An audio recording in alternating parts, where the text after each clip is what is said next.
Parents మెచ్చిన university సంకల్ Chand Patel university Gujarat.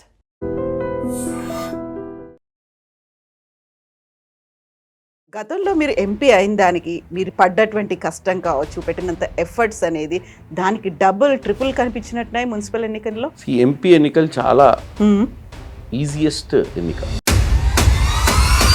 Friends party wave తోటి గెలిచే ఎన్నికలు. చామల కిరణ్ కుమార్ రెడ్డి అనే వ్యక్తికి 16 లక్షల ఓటర్లల్లో 10,000 మంది ఓటర్లు కూడా పర్సనల్గా పరిచయం ఉండరు. నా ఫస్ట్ ఎలక్షన్ అనేది it's not an election, it was selection. మన తెలంగాణలో 3 మున్సిపాలిటీలు వీటి గురించి మాట్లాడుకుంటున్నారు. ఒకటి తొర్రూర్, జనగాం, కేతనపల్లి. సో జనగాంలో మీరు రోల్ ప్లే చేసిండ్రు, చాలా కీలకమైంది, అది క్రూషియల్, కాంట్రవర్సీస్ కూడా అయినాయి. జనగాం అనేది నాకు బేసిక్గా అక్కడ ప్రత్యర్థి పల్లా రాజేశ్వర రెడ్డి సామవేద దండోపాయాలకు పెట్టిందే పేరు ఆయన. కమ్యూనిస్టు క్యాపిటలిస్ట్ అయితే ఏమైందో మీకు తెలుస్తుంది రాజకీయాలలో. కమ్యూనిస్టు క్యాపిటలిస్ట్ అయినప్పుడు ఆ బీభత్సాన్ని తట్టుకోలేవు. కాకపోతే ప్రభుత్వం మీ దగ్గర ఉంది కదా, మీ పవర్ఫుల్, మోస్ట్ పవర్ఫుల్ కదా. నేను అదే చెప్తున్నాండి, పవర్ఫుల్ ఉన్న selection of the candidates miss అయిన తర్వాత లీడర్కి క్యాడర్ అంటే భయం ఉన్నోడు పెద్ద లీడర్. క్యాడర్ని తక్కువ చూపు చూసి ఇక గెలిచినాం కదా, ఎవర్రా నువ్వు ఎందుకు చేసినావురా, ఇదే టైం అరా ఫోన్ చేసేదన్నాం అనుకోండి, లీడర్లకు అర్థం కావట్లే ఈ రాజకీయాలు అనేది గత జన్మలో ఏదో పాపం చేసుకుంటే.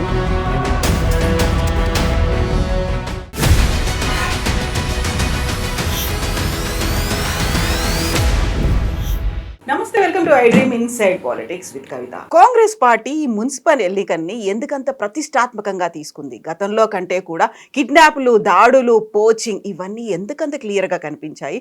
కాంగ్రెస్ పార్టీ అనుకున్న దానికంటే తక్కువ మున్సిపాలిటీలని, మేయర్లని గెలుచుకోవడం వెనకాల కోవర్ట్లు ఏమైనా ఉన్నారా?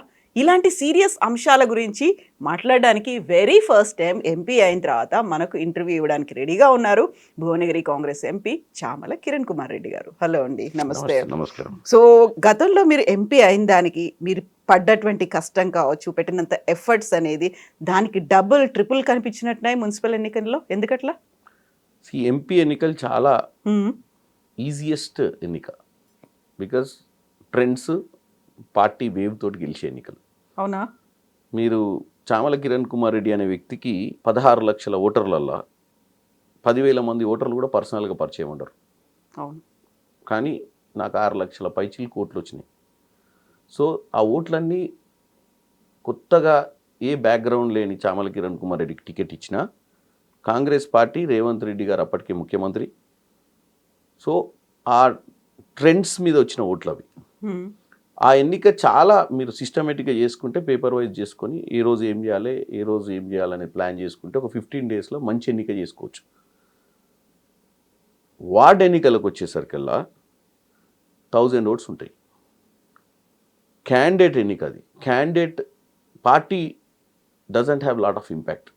కాకుంటే పార్టీ సింబల్ మీద, పార్టీ సింబల్, అదే నేను చెప్తున్నా, పార్టీ సింబల్ మీద వార్డ్ ఎన్నిక జరిగిన అభ్యర్థిని ఎన్నుకునేటప్పుడే అభ్యర్థికి ప్రజలకున్న సంబంధాలు చూసి టికెట్లు ఇవ్వాల్సిన సమయం అది. ఎందుకంటే ఆ 1000 మంది ఆ వాడలో ఉండే వాళ్ళందరూ గుర్తుపట్టే వ్యక్తికి ఇవ్వాలి.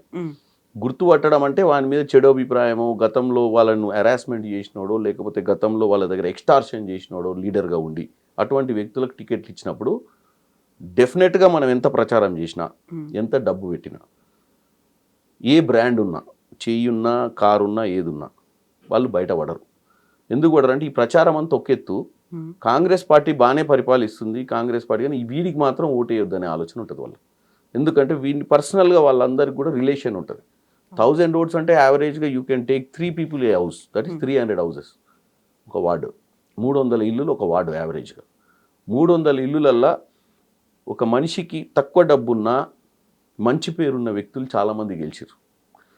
ఇటువంటి ఎన్నికలు రానున్న రోజులు కానీ ఎప్పటికైనా రాజకీయ పార్టీలు ఎన్నికలల్లా అభ్యర్థిని చూడకుండా మనకు పరిచయం ఉన్నోడనో, హైదరాబాద్లో మన ఇంటి చుట్టూ తిరుగుతాడనో, మనకు బాగా షో పుట్టప్ చేస్తాడనో అటువంటి వాళ్ళకి టికెట్లు ఇచ్చినవి చాలా ఫెయిల్ అయినాయి. ఎవరైతే మనకు కనపడేవాడైనా ప్రాపర్ ఎంక్వైరీ చేసుకొని ఓ నలుగురు కమిటీ వేసుకొని పెద్ద మనుషులది రకరకాల కులాల నుంచి ఆ బస్తీలా ఎవరికి ఇస్తే బాగుంటుంది, ఎవడైతే గెలుస్తాడనే చర్చ చేసి టికెట్లు ఇస్తే ఏమైందంటే వాళ్ళందరూ ఒకరి పేరు చెప్పినా ఒక కామన్ పేరు చెప్తారు. ఎందుకంటే ఆ కామన్ వ్యక్తే పాపులర్ వ్యక్తి, పాపులర్తో పాటు యాక్సెప్టబుల్ ఫేస్. సో నా ఎన్నికల చామల కిరణ్ కుమార్ రెడ్డి మీద ఎవరికి కూడా ద్వేషాలు ఉండొచ్చు, నా సొంత ఊర్లు ఉండొచ్చు, లేకపోతే నా సొంత మండలంలో ఉండొచ్చు. అని చిన్నప్పుడు ఎవరో నాకు పరిచయం ఉన్న దాంట్లోనే నా మీద ద్వేషం ఉంటుంది, నాకు పరిచయం లేనివానికి నా మీద ద్వేషమే ఉండదు కదా. నా ఫస్ట్ ఎలక్షన్ అనేది it's not an election, it was selection. Election అనేది ఎప్పుడైతుంది అంటే సెకండ్ టైం. ఇప్పుడు ఏంది, నా ఇంటికి చాలామంది కార్యకర్తలు వస్తుంటారు, చాలామంది ఎక్స్పెక్టేషన్స్ పెట్టుకొని వస్తుంటారు, నా బిహేవియర్ని చూస్తారు దగ్గర నుంచి, నేను ఎట్లా రిసీవ్ చేసుకుంటానో చూస్తారు. బట్ చిన్న కార్యకర్త కావచ్చు, పెద్ద లీడర్, మండల స్థాయి లీడర్ రావచ్చు నా ఇంటికి, ఒక వార్డు సభ్యుడు రావచ్చు, గ్రామ పంచాయతీ వార్డు సభ్యుడు అంటే లోయెస్ట్ ఎలక్టెడ్ బాడీ మెంబర్ వచ్చిన వ్యక్తికి నీ మీద ఒక అభిప్రాయం ఏర్పడుతుంది. ఇంటికి వచ్చినప్పుడు కానీ, నీ ఆఫీస్కి వచ్చినప్పుడు కానీ, ఏదైనా రోడ్డు మీద కలిసి బండి ఆపి వాడికి అవసరం ఉందనేదో అడగడానికి అభ్యర్థించినప్పుడు కానీ నిన్ను వాడు అనలైజ్ చేసుకుంటాడు. ఎంత చిన్నోడైనా మంచోడు, పలుకుతాడు, పిలిస్తే ఏదైనా ఉంటే ఎమ్మటే పోలీసు వాళ్ళకో లేకపోతే ఆర్డీఓకో ఎంఆర్ఓకో ఏదైనా సమస్య ఉంటే హాస్పిటల్కో ఫోన్ చేస్తాడు, రికమెండ్ చేస్తాడు ఇమ్మీడియట్గా మావోనికి పని చేయని. ఇవన్నీ కూడా in a period of time. ఇంకా అప్పుడు కూడా మీరు ఏంటంటే ఈ 14, 15, 16 లక్షల మందిలో కేవలం మా అంటే ఇంకో 50,000 మందిని కలుగుతారు ఈ 5 ఏళ్లలో. అసలు జనానికి నాయకులకు సంబంధమే ఉండదు. వీళ్ళు పోయి చెప్తుంటారు ఊర్లల్లో మంచి లీడర్ అని ఈ 10 మందికి, వాళ్ళు వింటుంటారు అవునా మంచోడా అని. మళ్ళీ ఇట్లని మీరు ఇంటర్వ్యూలు చేసినప్పుడు ఎక్కడన్నా మీటింగ్లలోనో ఎక్కడన్నా ప్రెస్ మీట్లలోనో ఎక్కడన్నా స్టేజ్ మీద మాట్లాడుతున్నాను చూసి వాళ్ళు విజువలైజ్ చేసుకుంటారు, వీడు చూస్తుంటే పర్లేదు ఇడని. కాకపోతే నేను 15 లక్షల మంది ఓటర్లను నా జీవితంలో కలవలేను. వార్డు సభ్యుడు, మీరు ఇందాక మీ అసలు ప్రశ్నకు, వార్డు సభ్యుడు రోజు కలుస్తాడు. సో వాడిని 100% ఈ ఎన్నికలు చాలా కీలకమైన ఎన్నికలు, చాలా స్ట్రెస్ఫుల్ ఎన్నికలు. ఎందుకంటే మనం టికెట్ ఇచ్చినాక వాడిని గెలిపించాలని చూడటం ఉంది చూడండి. టికెట్ ఇచ్చినప్పుడే తప్పు చేసినాం అనుకోండి, దిగినాక తెలుస్తుంది ఓహో మనం వీనికి ఇచ్చినాం ఆ టికెట్ అని. వాడిని మళ్ళీ గెలిపించాలన్న ప్రయత్నం చేస్తుంటాం చూడండి, దట్ ఈస్ మోర్ స్ట్రెస్. ఎందుకంటే మనం పోయి వాని బదులు మనం బతలాడుతుంటాం ఓటర్లను. ఇక పోనీ ఒకసారి నెక్స్ట్ టైం ఇయ్యాం కానీ ఈసారి అయితే గెలిపాను మీకు దండం పెడతాను. వాడు అంటే వానికి ఎందుకు ఇచ్చిరండి టికెట్, ఆర్గ్యుమెంట్స్ ఉంటాయి. వాడి సంగతి తెలుసా, పోయినసారి నన్ను ఇట్లా హరాస్మెంట్ చేసిండు, ఆ పంచాయతీ అయితే వచ్చి వాళ్ళ సైడ్ వకాలత్ తీసుకుండు. ఇప్పుడు పంచాయతీలు అయితే ఆ బస్తీలో ఓ కుటుంబంలో ఒక భార్య భర్త పంచాయతీ అనుకుందాం. మనోడు మధ్యాహ్నం పోయి భర్తకు సపోర్ట్ చేసిన అనుకోండి, ఆ భార్య గుర్తుపెట్టుకుంటుంది ఓహో ఈసారి మంచిగా ఈయనకి సినిమా చూపించాలని. మనోడు ఏమనుకుంటాడు, ఆ కుటుంబాన్ని చక్కదిద్దినా అనుకుంటారు. ఆ కుటుంబంలో ఆమె ఎప్పుడు గుర్తుపెట్టుకోరు, ఇష్టం ఉన్నట్టు మాట్లాడాడు మా ఆయన వంతు. ఇద్దరు భార్య భర్తలు కలిసే ఉంటారు, వీని మీద ఒక అభిప్రాయం భార్యకు ఉంటుంది, వీడు మా ఆయన దగ్గర ఎంతో ఖర్చులకు తీసుకొని అలా పంచాయతీ చెప్పిండేమోనని. సో ఇట్లాంటి చాలా చిన్న చిన్న అంశాలు ఎన్నిక మీద కీలకంగా ప్రభావం చూపుతాయి. ఎవరు నోటి ముందు నీకు ఓటేయ అని చెప్పరు. పార్లమెంట్ ఎన్నికల్లో మీరు బూత్ బయట నిలబడండి, ఏ పార్టీకి వేసినా అంటే ఇట్లా అంటాడు చేతికి, ఏ కార్కి వేసినా అంటాడు. వార్డులా చెప్పడు అంటుంటాడు నువ్వు ఏదనుకుంటుందని. ఎందుకంటే రేపు పొద్దున మొఖాలు చూసుకోలేదు ఓటేయలేదంటే, ఇంటి ముందే ఉంటాడు వాడు, ఓహో నాకు ఓటేయలేదని ఆ రోజు చెప్పినావు కదా అంటారు. అందుకే వీళ్ళు ఈ ఎన్నిక అనేది స్తబ్దత ఉంటుంది. ఈ ఎన్నిక ఎవరికి వేసిర్రో వాళ్ళ మనస్సాక్షికే తెలుస్తుంది. ఇన్ఫ్లుయెన్స్ చేసినప్పుడు ఈ ఎన్నికలలో వర్కౌట్ కదా, అందుకే it's stressful, lot of stress ఉంటుంది. సో అందుకే డే 1 లీడర్స్ని మనం టికెట్లు ఇచ్చేటప్పుడే if you do good exercise probability of winning is very high in the lower body elections, అంటే లోయెస్ట్ ఎలక్షన్. ఈవెన్ నేను పార్లమెంట్ సభ్యునిగా గెలవడం ఈజీ, నాకు వార్డ్ టికెట్ ఇస్తే గెలవకపోవచ్చు. ఎందుకంటే నేను 1000 మందిని సాటిస్ఫై చేయలేని పరిస్థితి ఉండొచ్చు, వాళ్ళందరూ ఈగో సాటిస్ఫై చేయకపోవచ్చు. ఇందులో ఏంటంటే నాకు ఒక 1000 మంది నాకు పరిచయం ఉన్న వాళ్ళు నచ్చకపోయినా 90,000 మంది బయట వాళ్ళు ఉంటారు, పరిచయం లేని వాళ్ళు, వాళ్ళు వేస్తారు ఓట్లు. అక్కడ there is no option. So it's a toughest election in across elections. వీటిలల్లో ఓ పార్లమెంట్ సభ్యుని మనం గెలిచినాం కదా అని చెప్పి మనం ఏదో పెద్ద సీనియర్ లీడర్ అని ఏముండదు. అక్కడ పోయినప్పుడు ఆ ఎన్నిక చూసినప్పుడు this is the greatest experience I have, especially where I worked in the municipalities. ఈ ఎన్నిక చూసినాక నాకు ఇది మనం ఎంత ఆక్స్ఫర్డ్ యూనివర్సిటీ, హార్వర్డ్ యూనివర్సిటీ పోయినా కానీ ఈ వాస్తవంగా హ్యూమన్ సైకాలజీ ఎట్లుంటుంది, కేస్ స్టడీలు అర్థమైపోయింది, ఎంత స్ట్రెస్ ఉంటుంది, ఈ క్యాంప్ రాజకీయాలు ఎట్లుంటాయి, ఈ క్యాంప్ రాజకీయాలలో ఎట్లా సైకాలజీ అంతకుముందు వాడు కాళ్ళకు దండం పెట్టి టికెట్ ఇచ్చేటప్పుడు తర్వాత కిరణ్ కుమార్ రెడ్డి నాయకత్వం వదిలాలంటోడు కూడా ఎట్లా బిహేవ్ చేస్తాడు లాస్ట్ మినిట్లో, ఎట్లా వోలటైల్ అవుతాడు అనేది it's a very great experience in the municipal polls. So local body elections 2 elections ని మీరు ఫేస్ చేసిండ్రు for the first time MP అయిన తర్వాత వచ్చినవి. సో మీరు అన్నారు గ్రేట్ ఎక్సర్సైజ్ చేయాలి అనేది. ఎలక్షన్స్ అయినాయి, రిజల్ట్స్ వచ్చింది, ఆ తర్వాత కూడా బోల్డ్ అంత కసరత్తు చేసిండ్రు.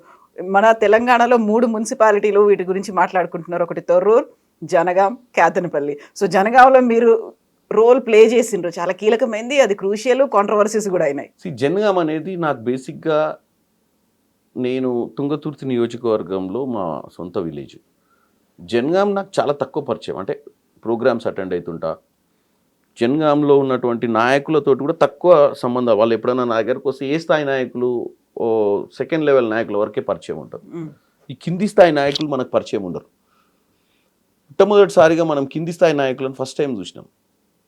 ఇంకొకటి పెద్ద డ్రాబ్యాక్ ఉంటుంది లీడర్లకు, మాకు చాలా కాన్సన్ట్రేషన్ ఉండాలి మనం పబ్లిక్లో ఉన్నప్పుడు. 2-3 సార్లు మిమ్మల్ని తీసుకొచ్చి నాకు పరిచయం చేసిరు అనుకోండి, నేను ఎక్కడో ఆలోచిస్తుంటా మీకు హలో చెప్పి ఆర్టిఫిషియల్ అప్రోచ్ చేసిన అనుకోండి, 4th time also I still don't recognise you met me 3 times అనుకోండి. ఆ 4th టైం వాడు ఏం ఎక్స్పెక్ట్ చేస్తాడంటే ఆ స్థాయి లీడరు పేరు పెట్టి పిలుస్తాడని ఎక్స్పెక్ట్ చేస్తాడు నన్ను, పలకరిస్తారు, ఊరు గురించి మాట్లాడతారు. నేను ఇంకా కొత్తగా చూసింది అనుకోండి ఆయనను 3 times కలిసినప్పుడు ఐ వాజ్ నాట్ కాన్సన్ట్రేటింగ్. ఒక 50 మంది ఉంటారు, టక్క టక్క పరిచయం చేస్తారు, లక్ష్మయ్య, నర్సయ్య, యాదయ్య, ఈయనది ఈ ఊరు, ఈయనది ఊరు. మనం ఏం చేస్తుంటాం అంటే ఎక్కడో హైదరాబాద్లో ఓన్ గురించి ఆలోచిస్తుంటాము, వాడు ఫోన్ ఇస్తుంటాడు, వాడు వీడు గుంజుతుంటాడు, వాడు గుంజుతుంటాడు. ఆ పరిచయం లేదంటే అప్పుడు అంటే బాగున్నాం ఇట్లా కౌగిలించుకుంటాం, కానీ we are not natural. But that effects you after 2-3 times. వాడు వస్తాడు, కౌగిలించుకున్న ఫోటో ఉంటుంది మన దగ్గర, వాడు డీపీ పెట్టుకుంటాడు. తర్వాత సడన్గా వాడు ఏమనుకుంటాడు, ఆ ఊర్లో ఏమనుకుంటారు అని అంటే కిరణ్ కుమార్ రెడ్డికి బాగా దగ్గర, రేవంత్ రెడ్డికి దగ్గర, లేకపోతే ఇంకో రాహుల్ గాంధీ దగ్గర ఫోటో దిగొస్తే దగ్గర. అదే రాహుల్ గాంధీ, అదే రేవంత్ రెడ్డి, అదే కిరణ్ కుమార్ రెడ్డి ఆ ఊరికి పోయినప్పుడు ఆ ఊరోళ్ళు ఇచ్చిన పర్సెప్షన్లో కనుక నేను ఆ ఊరికి పోయినప్పుడు వాడు వచ్చినప్పుడు వాడిని గమ్మత్తుగా చూసిన అనుకోండి అందరి ముందు, మీరు ఫెయిల్ అయిపోయినట్టు. వాడు ఏమైతే వాడు ఎంత డిమోరల్ అవుతాడు అంటే ఊరోళ్ళ ముందు ఫస్ట్ వాడు ఏమనుకుంటాడు, నా కిరణ్ కుమార్ రెడ్డి పిలిస్తే వస్తాడు రా అని చెప్పినోడు గుర్తే పడలేదు కదరా నిన్ను అన్నాడు అనుకోండి. సో ఇవన్నీ కూడా లీడర్కి it's challenges, it's not an easy task. So ఈ లోకల్ బాడీలో మనం జనగాం పోయినప్పుడు చాలామందిని నాకు గుర్తుపట్ట, నేను అందరు నన్ను కలిసి ఉంటారు. టికెట్లు డిసైడ్ చేయడం ఫ్యాక్టర్స్ కానీ ఏది కానీ నాకు సంబంధం లేని సబ్జెక్ట్ అది. కాకపోతే నేను అబ్జర్వర్గా పోయినా, అక్కడ స్థానిక నాయకులు టికెట్లు డిక్లేర్ చేస్తారు. పోయినప్పుడు ఒక కుర్చీ వేసుకొని ఇంకా మిగతా ఇంపార్టెంట్ లీడర్లతో ఒక్కొక్క వార్డు గురించి ఈ వార్డు చెప్పండి, ఎవరికి ఇద్దాం అనుకుంటారు, ఎందుకు ఇద్దాం అనుకుంటారు, గెలుస్తాడా, ఏం చేస్తాడు అనే దాంట్లో మనకేంటంటే నేను ఇందాక ఏదైతే ఫస్ట్ చెప్పినా చూడండి మీకు క్లాజ్, కొన్ని కండిషన్స్ ఉన్నాయి అంటే ఆ వ్యక్తిని యాక్సెప్టబుల్ ఉందా అని మనం గ్రౌండ్లో పోయి తెలుసుకోలేదు. ఈ 5 ఎవరైతే ప్యానెల్లో కూర్చురు కదా, ఈ 5 చెప్పిన దాన్ని మనం ప్రైమరీ ఇన్ఫర్మేషన్ కింద తీసుకుంటాం, వాళ్ళ ఒపీనియన్ అంతే. గ్రౌండ్ జీరో రిపోర్ట్ అనేది స్థానికంగా ఉన్న ఎమ్మెల్యే స్థాయి నాయకుడు, స్థానికంగా మున్సిపల్ చైర్మన్ కావాలనుకుంటే అభ్యర్థికి ఎక్కువ ఎక్సర్సైజ్ చేయాలి, ఎందుకంటే is focusing for something big with this election. మేమేంది అధిష్టానం చెప్పింది కాబట్టి అక్కడ కూర్చొని తప్పులు జరగకుండా చేద్దామన్న ఆలోచనతో దిగినోని నేను. అనుకోకుండా ఎన్నికల లాస్ట్కి వచ్చేసరికి నేను టోటల్గా దాంట్లో పరకాయ ప్రవేశం చేసినట్టు అయిపోయింది అభ్యర్థుల బ్రెయిన్లకు. But it's a good experience and simultaneously it's stressful, బాగా స్ట్రెస్కి గురైనాం. ఎందుకంటే ఒకసారి తీసుకున్న ఎట్టి పరిస్థితుల్లో గెలవాల్సిందే. ఇది గెలవకపోతే ముఖ్యమంత్రి గారు మనకి ఇచ్చిన టాస్క్ ఇది, ఎంపీ అయినాక ఆయన ముందు మళ్ళీ పోయి నిలబడాలంటే గెలిస్తే నిలబడగలుగుతాం, గెలవకపోతే ఇక మళ్ళా మనము సరే గెలుస్తాం గెలవం, గెలుపు ఓటములు ఈ రాజకీయాలలో సామాన్యమని ప్రతిదీ సీరియస్ తీసుకున్నప్పుడు అవుట్కమ్ ఉంటుందండి. నేను డే 1 ఇట్స్ డిఫికల్ట్ ఎలక్షన్ అనుకుంటే మిస్ అయ్యేటోళ్ళం జనగా. ఎందుకంటే వేరే ఎన్నికలు వేరే దగ్గర ఏంటంటే పార్టీ ఆడ ఎమ్మెల్యే లేడు మాకు జనగాంలో, అక్కడ ప్రత్యర్థి పల్లా రాజేశ్వర రెడ్డి సామవేద దండోపాయాలకు పెట్టిందే పేరు ఆయనకు, ఎందుకంటే ఫైనాన్షియల్గా స్ట్రాంగ్. కమ్యూనిస్ట్ క్యాపిటలిస్ట్ అయితే ఏమైద్దో మీకు తెలుస్తుంది రాజకీయాలలో. కమ్యూనిస్టు క్యాపిటలిస్ట్ అయినప్పుడు ఆ బీభత్సాన్ని తట్టుకోలేవు, ఎందుకంటే అన్నీ ఉంటాయి ఆయన దగ్గర. కాకపోతే ప్రభుత్వం మీ దగ్గర ఉంది కదా, మీ పవర్ఫుల్, మోస్ట్ పవర్ఫుల్ కదా. నేను అదే చెప్తున్నానండి, పవర్ఫుల్ ఉన్న selection of the candidates miss అయిన తర్వాత, ఎసెన్స్ ఆఫ్ లవ్ మిస్ అయిన తర్వాత, connection between the candidate and the leader Chamala Kiran Kumar రెడ్డికి కానీ అక్కడ ఉన్నటువంటి స్థానిక నాయకులకు కానీ అక్కడ ఉన్నటువంటి నాయకులతో ఉన్న సత్సంబంధాలు కూడా చాలా ఇంపార్టెంట్ ఫ్యాక్టర్ దీంట్లో. రాజకీయాలలో ఎవరు చేయాలన్నా పాలిటిక్స్ ఒకప్పుడు ఎట్లుంటుండే అంటే ఒక ఎంపీని ఆ ఊరు ప్రజలు చూడటం వీలు కాకపోయేది. ఎందుకంటే అప్పుడు ట్రాన్స్పోర్ట్ కష్టం ఉంటుండే, ఒక అంబాసిడర్ కారు ఉంటుండే, బిఎన్ రెడ్డి గారు. ఎందుకంటే వాళ్ళు ఎప్పుడు కూడా నాకు తెలిసి in their life time when they been MPs I don't think they would have reached any villages. అప్పుడు మొబైల్ ఫోన్లు ఉండకపోయేది, ఈవెన్ ఇంటికాడ ఫోన్లు కూడా ఉండకపోయేది, ఎక్కడో ఒక ల్యాండ్ లైన్ కూడా ఉండకపోయేది, ఏదో పీపీ నెంబర్లు అక్కడక్కడ ఊర్లో ఒక ఫోన్ ఉంటుండే, ట్రంకాలు కొట్టాలి. ఎంపీ అనే వ్యక్తి ఇప్పుడు ఎంత ఇదైపోయింది అంటే మొబైల్ ఫోన్లో ఇప్పుడు నాకు ఫోన్ వచ్చింది అనుకోండి, ఆ సార్ ఎక్కడుర్రు అంటాడు. ఫస్ట్ ఆఫ్ ఆల్ నాకు ఒక ప్రాబ్లం ఉంటుంది, ఎవరు నువ్వు అనలేము, వాడు నెంబర్ రిజిస్టర్ అయ్యి ఉండదు, వాడు ఎంత క్లోజ్గా మాట్లాడదా ఆ కిరణ్ ఏడున్నావు అంటాడు, ఎవడరా నువ్వు అన్నావు అనుకో అంటే నా నెంబర్ లేదా అన్న నీ కాడ అంటాడు. అంటే ఇంతేనా అన్న ఎలక్షన్లో అప్పుడు మొత్తం నాతోటి తిరిగినావు అన్నావు అనుకో, నువ్వు వన్ రీకలెక్ట్ చేసుకోనికి ప్రాబ్లం అయింది నీకు. టిపికల్ సిచ్యుయేషన్స్ ఉంటాయి. అంటే అంత ఫియర్ ఉండాలి లీడర్కి. క్యాడర్ అంటే భయం ఉన్నోడు పెద్ద లీడర్ అవుతాడు. క్యాడర్ని తక్కువ చూపు చూసి ఇక గెలిచినాం కదా ఎవర్రా నువ్వు ఎందుకు చేసినావురా ఇదే టైం అరా ఫోన్ చేసేదన్నావు అనుకోండి, వాడు 50 మందికి చెప్తాడు మన గురించి, వాడు అవలాడవాడని. మళ్ళీ చేయొద్దు ఫోన్, మళ్ళీ ఒకటే చేయొద్దు అని ఓటు కూడా వేయొద్దు. వచ్చినప్పుడు కూడా దూరం నుంచి చూస్తుంటాడు. మనం ఏదో ట్రై చేసి గుర్తుపట్టినట్టు తర్వాత చిన్నగా వానితోటే చెప్పించుకొని అరే నువ్వు అరే అని కాకుండా ఏదో కనెక్ట్ కావాలి. అంటే ఎంత మనకు వీలైతే అంత కార్యకర్తల్ని దగ్గర తీసుకునే భావజాలు. వాడి ఇంటికి వచ్చినప్పుడు వాడిని ఫస్ట్ పార్టీ అడగొద్దు, ఏ పార్టీ అనేది, ఓటేసినావు అనొద్దు, నీ బూత్లు ఎన్నోట్లు వచ్చినాయి రా భయ్, మీరందరూ కలిసి నన్ను ఓడగొట్టాలని చూసిరా. ఓడిపోయిన ఎమ్మెల్యే కూడా ఇంకా ఎక్కువ లౌక్యంగా ఉండాలి, ఎందుకంటే నెక్స్ట్ టైం గెలవాలి కాబట్టి. ఈరోజు ఓటేసినోడు రేపు ఓటు వేయాలని రూల్ లేదు, ఈరోజు ఓటు వేయనోడు రేపు ఓటు వేయడానికి రూల్ లేదు. కాబట్టి మనిషిని మనిషి లెక్క చూడాలి, వచ్చినోని కల్లా సర్వీస్ చేయాలి. నువ్వు దొరికితేనే, దొరకకపోతే వాడు బ్యాడ్ లక్. నా ఇంటికి పొద్దున 8 వస్తారు, నేను రాత్రి ఎప్పుడన్నా ఇట్నే పార్టీలు అటెండ్ అయ్యి లేట్ అయ్యి పోయి పడుకున్నా, లేట్గా లేసు కాదు మా వైఫ్ వచ్చి చెప్తుంది నాకు ఆల్రెడీ వచ్చిర్రన్న సప్పుడిన్న తర్వాత నిద్ర పట్టదు నాకు. ఎందుకంటే అరే ఎంతసేపు కూర్చోబెడతాం, పోయి ముఖం కడుక్కొని పోయి ఫస్ట్ కలిసి తర్వాత వచ్చి మళ్ళీ ప్రిపేర్ అవుదామని. నా ఇంటికి 8 గచ్చిబౌలికి వచ్చిర్రంటే వాళ్ళు జనగాం నుంచి వచ్చిండా, తుంగతుర్తి నుంచి వచ్చిండా, నెకర్కల్ నుంచి వచ్చిండా, ఇబ్రాహీంపట్నం, ఎవడైనా 4 లేచి ఉండాలి వాళ్ళ ఇంట్లో. ఒక ఆశతోటి అంత దూరం నుంచి ఎంపీ గారు కలిస్తే నా బాధ ఏంటి ఇమీడియట్గా ఆ పోలీసు అనుకో ఆ రెవెన్యూకో ఆ పర్టికులర్ ఆఫీసర్లకు ఫోన్ చేస్తాడు, నా పని ఏమైనా అవుతుందని ఆశతోటి వస్తాడు. మనం ఇంట్లో ఉండి వాడిని ఒక గంటన్నర కూసబెట్టి వాడు టిఫిన్ తింటాడో తినడో తెలియదు. మనం ఒక గంటన్నర వండుకొని 10ంటికి 11ంటికి లేచి వాడు 8ంటికి వస్తే కలిసినాం అనుకోండి, వాడు సగం అప్పటికే వాడు ఫినిష్ అవుతాడు సైకలాజికల్గా. మనం వీలై 2 నిమిషాలు మాట్లాడి వాని పని అయిద్దా కాదా మనకు తెలియదు. కొన్ని కాంప్లికేటెడ్ పనులు ఉంటాయి, కొన్ని ఈజీగా అయిపోయే పనులు ఉంటాయి, కొన్ని ఒరిజినల్గా వాడికి ప్రాబ్లం ఉన్నప్పుడు మనం కూడా ఆఫీసర్లను తోమొదిలి పెడతాం ఎవరైనా ఆఫీసర్ అరెస్ట్ చేసినా. కొన్ని ఉంటాయి వీళ్ళ తప్పులు కూడా ఉంటాయి, ఆఫీసర్లో కూడా చేయలేని పరిస్థితి ఉంటుంది. But end of the day వానికి ఫోన్ కాల్ కొట్టాల్సిందే, మనం ఆయన ముందు ఆఫీసర్తో మాట్లాడాల్సిందే, మనం ఒక లెటర్ ఇవ్వాల్సిందే. ఫీజు తగ్గియమని వస్తారు కాలేజీలకు, అందరు కాలేజీలు తగ్గియరు, కానీ మనం ఫోన్ కాల్ కొడితే 5,000 తగ్గిస్తారు, 10,000 తగ్గిస్తారు, లక్షలు తగ్గియరు. అదో satisfaction. You try whether delivery happens or not, but candidate వచ్చినోడు సాటిస్ఫైడ్, ఇంత దూరం వచ్చినందుకు నాకు ప్రయత్నం చేసిండు, ఆ ఆఫీసర్ నన్ను రమ్మన్నాడు, పోయిండు, పని అయిందా కాదా సెకండరీ. ఈ క్యారెక్టర్ చాలా ఇంపార్టెంట్.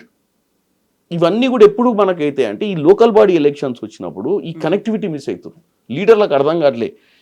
ఈ రాజకీయాలు అనేది గత జన్మలో ఏదో పాపం చేసుకుంటేనే నువ్వు పెద్ద లీడర్ అవుతావు. ఎందుకంటే నీకు ఒరిజినల్ లీడర్ అయితే రెస్ట్లెస్ ఉంటావు నువ్వు, every minute you have a task. అంటే మనం మంచిగా లగ్జరీగా ఎంజాయ్ చేద్దామన్నా ఎవరికో సమస్య ఉండి నీకు ఫోన్ వచ్చినప్పుడు ఆ సమస్య నీ సమస్య లెక్క ఫీల్ అయినప్పుడు నువ్వు original politician is nothing but you are restless. దులుపుకొని పోవాలంటే అన్ని దులుపుకొని పోవచ్చు, ఎవడరా మళ్ళీ ఎన్నికలు వచ్చినప్పుడు పైసలు ఇచ్చి గెలుస్తాం వీళ్ళందరికీ సర్వీస్ చేస్తారా అనేటోడు ఓడుంటాడు. కానీ ఇప్పుడు చాలా హై ఎండ్కి వెళ్ళిపోయినాయి election. I don't think that politician is నేను ఒక యంగ్స్టర్ ఎవరైనా వచ్చి నన్ను అడిగితే నేను రాజకీయ నాయకుడు కావాలంటే నేను ఫస్ట్ వాడిని టెస్ట్ చేస్తాను. అసలు నువ్వు రాజకీయ నాయకుడు కావాలంటే నీ స్టెబిలిటీ ఏందని, లక్షణాలు నీ ఏమి ఉండాలి? కన్సిస్టెన్సీ ఏంది, కొసదాకుంటావా సగంలో పోతే వాడు ఫినిష్. ఇది హాఫ్ వే ఫైట్ కాదు, ఇది you have to fight to the end. Even ఎలక్షన్స్లో కూడా కాదు, ఎలక్షన్స్లో కూడా మీరు లాస్ట్ డే కౌంటింగ్ అయిపోయిన దాకా ఫైట్లు ఉండాలి. ఎవరో వచ్చి నువ్వు గెలుస్తున్నావు అన్నాక ఎక్కడన్నా మిస్ అయినావు అనుకో 80% లాస్ట్ 20%లో కూడా you can give up election unless నువ్వు నీ బూత్ ఏజెంట్ ఆ 17C ఫామ్ తీసుకొని ఎన్నోట్లు పడ్డాయో స్టాంప్ వేసిన దాకా నువ్వు మానిటర్ చేస్తేనే ఎలక్షన్ చేసినట్టు. ముందు రోజు పైసలు వంచేసినాము, మందు వంచేసినాము అని చెప్పేసి ఎటో పోయి గెలిచినాం అయిపోయా మొత్తం అయిపోయిందంటే ఏం కాదు ఆడ ఎలక్షన్. ఇప్పుడున్న ఎలక్షన్స్ పోల్ మేనేజ్మెంట్ లేని ఎలక్షనే చేయలేవు. పోల్ మేనేజ్మెంట్ ఓటర్ ఈ రోజు కూడా చెప్తున్నా, ఈ ఎన్నికలలో నేను ప్రయత్నం చేసిన ఓటర్ లిస్ట్ పట్టుకొని టిక్కులు కొట్టుకొని రమ్మని చెప్పిన. ఎంతమంది నీకు ఓట్లు వేస్తారో నీ మనస్సాక్షికి తెలిసిన ఓట్లు టిక్ కొట్టుకుంటారు. 1000 మందే కదా, చేస్తే నీకే తెలుస్తుంది కదా. ఇప్పుడు కవిత గారు ఓటు వేస్తారా ఏరా మనకు? కవిత ఎందుకంటే లాస్ట్ టైం కవిత ఒకసారి నేను ఏదో అన్నా సీరియస్ అయింది, హట్ అయింది. ఇది కొద్ది కష్టమే సార్, అడిగి చూస్తా, ఇదైతే గ్యారంటీ చేస్తాడు సార్, ఇది మనం అంటే భలే ఇష్టము. అట్లా టిక్కులు కొట్టుకునే స్థాయికి ఉండాలి రాజకీయం. ఆ 1000 ఓట్లకు ఈ 1000 ఓట్లు వేయించేటోడే రేపు నా ఎన్నికలలో కూడా, నా ఎన్నికలలో 2200 వార్డులు ఉంటాయి. అంటే వార్డుకి 1000 ఓట్లే కదా, నాకు 2200 బూతులు ఉన్నాయి. ఒక్క బూత్కి 1000-1200 ఓట్లు ఉంటాయి. అంటే ఈ ఎన్నికని పర్ఫెక్ట్గా చేస్తే మనకు ఆ ఎన్నిక చేసేటోడు ఎవడో దొరికితే పెద్ద ఎన్నికలు కూడా ఈజీ అవుతాయి మనకు. ఆ మార్కింగ్ చేసేటోళ్ళు ఎవరు అనేది తెలిస్తే. సో ప్రతి ఎన్నిక కూడా మనకు ఒక ఫౌండేషన్ బ్రిక్ అనుకోవాలి. ఈ ఎన్నికలన్నీ కూడా రేపు జనరల్ ఎన్నికలలో ఎవరు మంచోడు, ఎవడు నిజంగా కార్యకర్త, ఎవరికి గ్రిప్ ఉందనేది తెలిసేది కూడా ఈ ఎన్నికలలోనే. బెంచ్ మార్క్ లాగా. తర్వాత వాళ్ళని గ్రూమ్ చేసుకోనికి కూడా మనకు ఒక కెపాసిటీ పెరుగుద్ది. ఏది ఈ ఎన్నికలలో బాగా మార్క్ చేసి చెప్పిన నోట్లు తెచ్చినోడు ఎవడని. సార్ మనకు 600 వస్తాయి సార్ అంటాడు. ఎట్లరా అంటే నేను చెప్తున్నా కదా సార్, మళ్ళీ మనం నేను ఏమంటున్నా, ఎన్నిక ఫెయిల్ అయితే పోస్ట్ మార్టం చేసి ఏం తప్పు చేయరు. సక్సెస్ అయినా కానీ పోస్ట్ మార్టం ఉండదు. సక్సెస్ అయినాక అట్లీస్ట్ నువ్వు ఒక రివ్యూ పెట్టుకొని ఎవడు వాస్తవంగా నీ కోసం పనిచేసిండు, ఎన్నిక గెలిపేందుకైంది, ఎవడి వల్ల గెలిపోయిందో వాడిని అప్రిషియేట్ చేయాలి, వాడిని రెసిప్రోకేట్ చేయాలి, వాడికి నీ ప్రేమను చూపించాలి, వాడిని చార్జ్ చేయాలి. సో దట్ వాడు మళ్ళీ ఒక ఫేస్లు ఉంటాడు. వాడిని ఎన్నిక అయిపోయిన తర్వాత మనం వాడిని పట్టించుకోలేదు అనుకోండి. ఈరోజు ఎన్నికలు అయిపోయినాయి, అందరు చైర్మన్లు ప్రమాణ స్వీకారం చేసాం, మనం హైదరాబాద్ వచ్చేసినాం. ఆ వార్డులో నిన్నటిదాకా వాళ్ళతో యాక్టింగ్ చేసినాం, తమ్ముడు అన్న అక్క అని. ఇంకో వారం రోజుల తర్వాత మనం పోయి వాళ్ళని పలకరిస్తే మనం స్ట్రాంగ్ లీడర్ అవుతాం. వాడిని అసలు టోటల్గా మళ్ళీ ఇంకో ఎన్నిక వచ్చిన దాకా వాడిని పలకరియలేదు అనుకోండి, సరే ఏదో చేసి ఉంటాం మంచి వచ్చాడు అది పక్కన పెట్టండి, అవన్నీ ఒక ఎత్తు. మళ్ళీ ఇది కూడా చాలా ఇంపార్టెంట్, ఏది ఈ సంబంధాలు, ఫాలో అప్లు, మంచిగా చేసిన వాడిని అప్రిషియేట్ చేయడం, వాడిని పిలిచి ఛాయ్ తాపియడం, పోయినప్పుడు వాడిని అందరి ముందు పొగడడం. అది ఏమైందంటే మనకు లీడర్, అందుకే నేనేమంటున్నా, లీడర్ అనేట ఆయనకు this is one success is not the end of the job. If you want to continue in politics, if you want to contest n number of times. ఒకప్పటికి ఇప్పటికి ఈ లాస్ట్ 4-5 ఇయర్స్లో మారిపోయినాయి రాజకీయాలు. గతంలో ఏంటంటే ఏమవుతుంది మనకి ఇప్పుడు రాజకీయాలలో ఎట్లయిపోయిందో, ప్రతి ఒక్కడికి అట్లీస్ట్ జనం కాకుండా ప్రతి ఏరియాలో 10-15 మందికి నీకు రోజు సంబంధాలు ఉండాల్సిన పరిస్థితి ఏర్పడ్డది. అంటే 1000 ఓట్లకు 10 మంది 20 మంది వాళ్ళే బూత్ ఏజెంట్లు, వాళ్ళే ఓటర్ మార్కింగ్, వాళ్ళతోటి సంబంధాలు ఉండాలి కదా. వాళ్ళకి ఎట్లుండాలంటే డబ్బుకు అమ్ముడు పోద్దు, వాళ్ళు నాయకుని మీద ప్రేమ ఉండాలి, పైసలు ఇచ్చినా తీసుకొని అన్యాయం చేయకుండా ఉండాలి.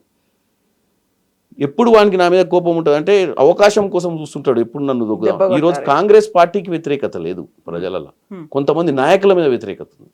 ఎందుకంటే నేను చెప్పిన క్యారెక్టర్ సూట్ కావట్లేవు. అందులో వీళ్ళు ఎమ్మెల్యే లేరు, పెద్ద పెద్ద లీడర్ లేరు, గతం లేని వాళ్ళు కూడా ఇలా. కానీ ఇప్పుడు సాఫ్ట్వేర్ మారిపోయింది, పబ్లిక్ థింకింగ్ మారిపోయింది. ప్రతి ఒక్కడికి అటెన్షన్ కావాలి, ప్రతి ఒక్కడికి గుర్తింపు కావాలి, ప్రతి ఒక్కడికి సెల్ఫ్ రెస్పెక్ట్ కావాలి. కొన్నిసార్లు డబ్బు కూడా దాని ముందు పనిచేయదు. బట్ నువ్వు దొరకవా అనేది, దొరికిన రోజు అయితే నువ్వు పని చేసి పెట్టాలి, ఫోన్ ఎత్తాలి.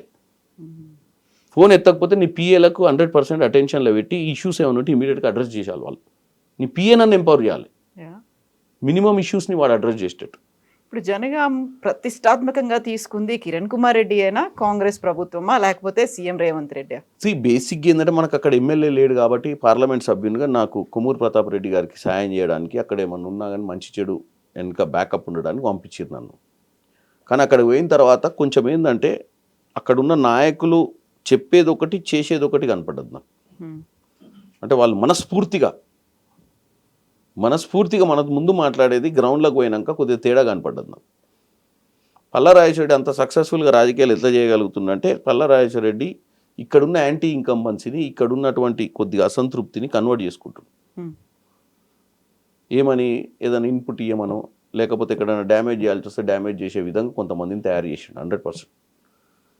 నన్ను పల్లా రాజేశ్వరరెడ్డి అడిగిండు, ఎందుకు ఇంత జిద్దుకు తీసుకున్నావు నా మీద? నేను చెప్పిన, అన్న నీ స్థాయి రాజకీయ నాయకుని కాదు నాన్న, నీకున్న టాలెంట్ నా దగ్గర లేదు. నువ్వు వేసే సామ వేద దండోపాయాలు నేను చేయలేను పాలిటిక్స్లో. నేను ఏదో సహాయం చేయనీకి వచ్చిన ఆఖరికి ఆ దేవుడు కూడా సహాయం చేసిండు నాకు.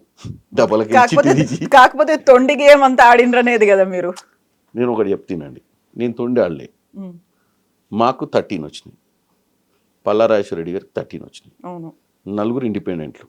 నేను తొండే చేసేది ఉంటే, మీరు పల్లా రాజేశ్వరరెడ్డి గారిని ఇంటర్వ్యూ అయిన తర్వాత తొండే చేసేది ఉంటే ఈ 2 నాకు 2 ఆయనకు వచ్చిందిగా 3 అభ్యర్థి ఎవరు నిన్న వైస్ చైర్మన్ అయ్యిండు పర్వతాల్. ఈ పర్వతాల్ అనే వ్యక్తిని మా వార్డ్ అధ్యక్షుడు అంటే కాంగ్రెస్ పార్టీ వార్డ్ ప్రెసిడెంట్ మేము బీఫామ్ ఇవ్వలేదని ఇండిపెండెంట్ వేసి గెలిచిన నిమ్మటే వెహికల్స్లో తీసుకొస్తారు ఎక్కడి నుంచి, జనగాం నుంచి హైదరాబాద్కి. భువనగిరి దగ్గర ఒక ఫోర్ట్ గ్రాండ్ హోటల్లో ఛాయ్ తాగుతున్నంటే నేను ఇమీడియట్గా అక్కడికి వెళ్ళి లోపల కూర్చోబెట్టుకున్నాను. బయట పోలీసులు అందరు ఉన్నారు, ఎవరిని లోపల పంపేయండి, మనతో మాట్లాడాలి. 1 అవర్ 1.5 అవర్ మాట్లాడిన పల్లా రాజేశ్వర అందరు వచ్చారు, ఎవరిని లోపల రానివద్దు. నేను పల్లా నాకు ఫోన్ చేస్తుండు రాజేశ్వరరెడ్డి గారు, ఎత్తలే ఫోన్. ఏమంటుండు పోలీసు వాళ్ళను, లేలే దౌర్జన్యం, చామల కిరణ్ కుమార్ రెడ్డి అభ్యర్థిని లోపల కూర్చోబెట్టుకుండు, దాడులు కాదు. మీరు పల్లా రాజేశ్వరరెడ్డి గారిని అడగండి, ఆ పర్వతాలని కూడా అడగండి. ఇప్పుడు నేనేమన్నా, రే పర్వతాలను కాంగ్రెస్ కదరా, తప్పైందిరా, నాకు తెలియలేదు, నువ్వు నిజంగా ఇంత స్ట్రాంగ్ లీడర్ అని తెలితే నీకే టికెట్ ఇద్దాం, నాకు అవగాహన లేక నా బుద్ధి తక్కువ పని అయిందిరా అని బట్లాడుకుంటున్నా.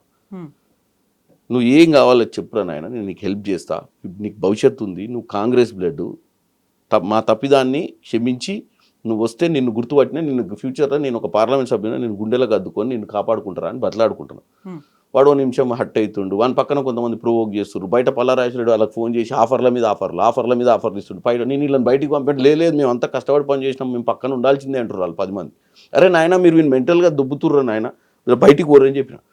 లేదా అన్న వాళ్ళు పోతే నేను కూడా వెళ్ళిపోతా అంటారు, నేను నీతో మాట్లాడితే నా పక్కన వాళ్ళు ఉండాలి. వాడేం చేస్తుంది, ఫోన్ పట్టుకొని అన్న మాట్లాడు 1 నిమిషం అంటాను. పల్లా బయట ఉండికెళ్ళి ఫోన్ కొడుతుంది. లాస్ట్కి నేనేమన్నా ఒక 1/2 అవర్ 1 అవర్ పోలీసు వాళ్ళు అందరూ వచ్చారు, సార్ ఏందో చెప్పండి సార్, బయట చాలా పెద్ద గొడవ చేయకండి, అరే నువ్వు ఆలోచించుకొని చెప్పరా వెళ్ళిపో అని చెప్పిన. పోయిండు డైరెక్ట్ పల్లా బయటకు పోగానే కార్లు ఎక్కించుకుంటూ తీసుకుపోయిండు. పల్లా నాకు ఫోన్ చేసి థ్యాంక్ యూ అన్న అన్నాడు. దేనికన్నా, నువ్వు నిజంగా జెన్యూన్ అన్న అన్నాడు. నేను వాడిని దౌర్జన్యంగా గుంజుకోవాలంటే అధికారంలో ఉన్నా అని వాడిని వెనకకెళ్ళి గుంజుకొని పోదు, నువ్వు తీసుకొని దాచిపెడదు, నువ్వు గుండా రాజకీయాలు చేయాలంటే. నేను రిక్వెస్ట్ చేసుకున్నా, నేను సైకలాజికల్గా ప్రెషర్ పెట్టాలను నీ లెక్క ఆఫర్లు ఇవ్వాలనుకోలే. నేను ఒరిజినల్గా తప్పిదం జరిగింది, నువ్వు వస్తే మనం మాట్లాడుకుందాం. వాడు హట్ అయ్యి ఉన్నాడు, అంటే నన్ను మీరు గుర్తుపట్టలేదు, నా ముందు గుర్తుపట్టకుండా వణుకో ఇచ్చిర్రు, నేను చెప్పినా మీరు వినలేదన్నా, నువ్వు లాస్ట్ మినిట్లో వచ్చినావు, ఆ రోజు టికెట్ ఆపినావు, తెల్లారు కూడా నువ్వు వినలేదు, నేను రాత్రి 12 దాకా బతలాడినా నాకు టికెట్ ఇవ్వన్నా, నువ్వు ఇవ్వకపోయినావు, ఎందుకు ఇవ్వలేదు చెప్పు. అరే నాకు తెలియదురా నాయన, నువ్వు ఫస్ట్ టైం నేను ఆ స్థాయి ఎన్నికలు చూసినా, నాకు నువ్వు నిజంగా అంతకుముందు క్లోజ్ ఉండి నీ వార్డులో నీ స్థాయి ఏందో తెలిస్తే నేనెందుకు ఇయ్యరా నాయన, నాకు కావాల్సిందే గెలుపు గుర్రాలు. సో దానివల్ల ఈ యొక్క పర్సెప్షన్ బిల్డప్ చేశారు, ఏది నేను దౌర్జన్యం చేయలే. కాకుండా బస్సులో నుంచి మీరు దాడులు చేసిండ్రు, వెహికల్లో పోయి ఫాలో అప్ చేసి వాళ్ళని. అయితే ఏమైందంటే ఇంకోటి చెప్తా, ఒక కేసు ఫైల్ అయింది. ఏ రోజు first meeting municipal returning officer పెట్టిన మీటింగ్ రోజు 28th అభ్యర్థి ఒక ముస్లిం బేగం, ఇఫ్రాత్ బేగం అమ్మాయి, మంచి చదువుకున్న అమ్మాయి, నాకు ఎవరో తెలియదు, మళ్ళీ అక్కడ కూడా బీఆర్ఎస్ అభ్యర్థులు నాకు తెలియదు కదా, ఎవరో వచ్చి ఆమె కాంగ్రెస్ కోటేయాలనుకుంటుంది, కాకపోతే అక్కడ వాళ్ళు బలవంతంగా క్యాంప్లో ఉంచుకుర్రు అని చెప్పి వాళ్ళ ఇంట్లో కంప్లైంట్ పెట్టారు పోలీస్ స్టేషన్. నేనేం ఇన్స్ట్రక్షన్ ఇచ్చిన పోలీసులకు, ఆ అమ్మాయిని ఒకసారి బస్ ఆపి కనుక్కోండి, is it right are wrong, ఆ ఎఫ్ఐఆర్ ఏంది, ఎఫ్ఐఆర్ ఫైల్ అయింది. నేను హైదరాబాద్ నుంచి పోయేటప్పుడు ఒక బస్సు పోతుంది, కొన్ని వెహికల్స్ పోతున్నాయి, జన్గాం బస్ అనుకొని బండి ఆపి కనుక్కోనికి ప్రయత్నం చేసిన. అది తొర్రూరు బస్ అట. అది ఇంకో క్యాంప్ రాజకీయం. నాకు తెలియక వాళ్ళు యాక్చువల్గా మా వాళ్ళని బండి ఆపి, అరే బస్సు ఆపి అడగండి రా, ఇడికి పోతుందంటే నీకెందుకు రానంట వాడు. ఎవడు అటు మా వాళ్ళు మర్యాద అడిగిరట, ఇడికి సార్ పోతే నువ్వెవడు రా అని అంటే రారా భయ అని గుంజిరు చెప్పకపోతే. తీరు అందులోకెళ్ళి దయాకర్ రావు గారు ఇట్ట ఊపుతుంటు చెయ్యి పోండి సార్ అని చెప్పిన, మాకేమొద్దు మీరు చక్కగా ఊరి తొర్రూరు కానీ. అక్కడ కూడా ఏం చేయలేదు, నేను ఓన్లీ ఆ కేసు ఫైల్ అయింది, అమ్మాయి నిజమే కాదు కనుక్కున్న తర్వాత పోలీసు వాళ్ళు ఆపిర్రు పల్లగారిని ఎక్కడ ఎంట్రన్స్లో. ఆ అమ్మాయి వచ్చి ఓపెన్గా చెప్పింది, ఐఎమ్ నాట్ కిడ్నాప్డ్. ఎస్, ఎన్నికకు వచ్చినాం. కానీ ఆ రోజు ఏం జరిగిందంటే పల్లాగారే మా దాంట్లో ఇద్దరిని కవర్ చేసిండు. ఆ రోజు ఎన్నిక జరుగుంటే మేము పల్లా మేనేజ్మెంట్కి దెబ్బతినేటోళ్ళం. ఇప్పుడు తెలిసింది, మా 16 మంది అభ్యర్థులను లోపల పంపించేటప్పుడు ఒక ఆమె మీద మార్నింగ్ బ్రేక్ఫాస్ట్ మీటింగ్కి నేను పోయినా. ఆమె ఏమంటుంది ప్రతిసారి అంటే, సార్ మా ఆయనతో ఒకసారి మాట్లాడండి సార్ మీరు అంటుంది. నేను సీరియస్ తీసుకోలే. నాకు ఈ వాళ్ళ బస్ క్లియర్ అయ్యి వాళ్ళ 16 లోపలికి పోయి మా 16 లోపలికి పోయి ఆమె మీద డౌట్ వచ్చి పిలిచినామని.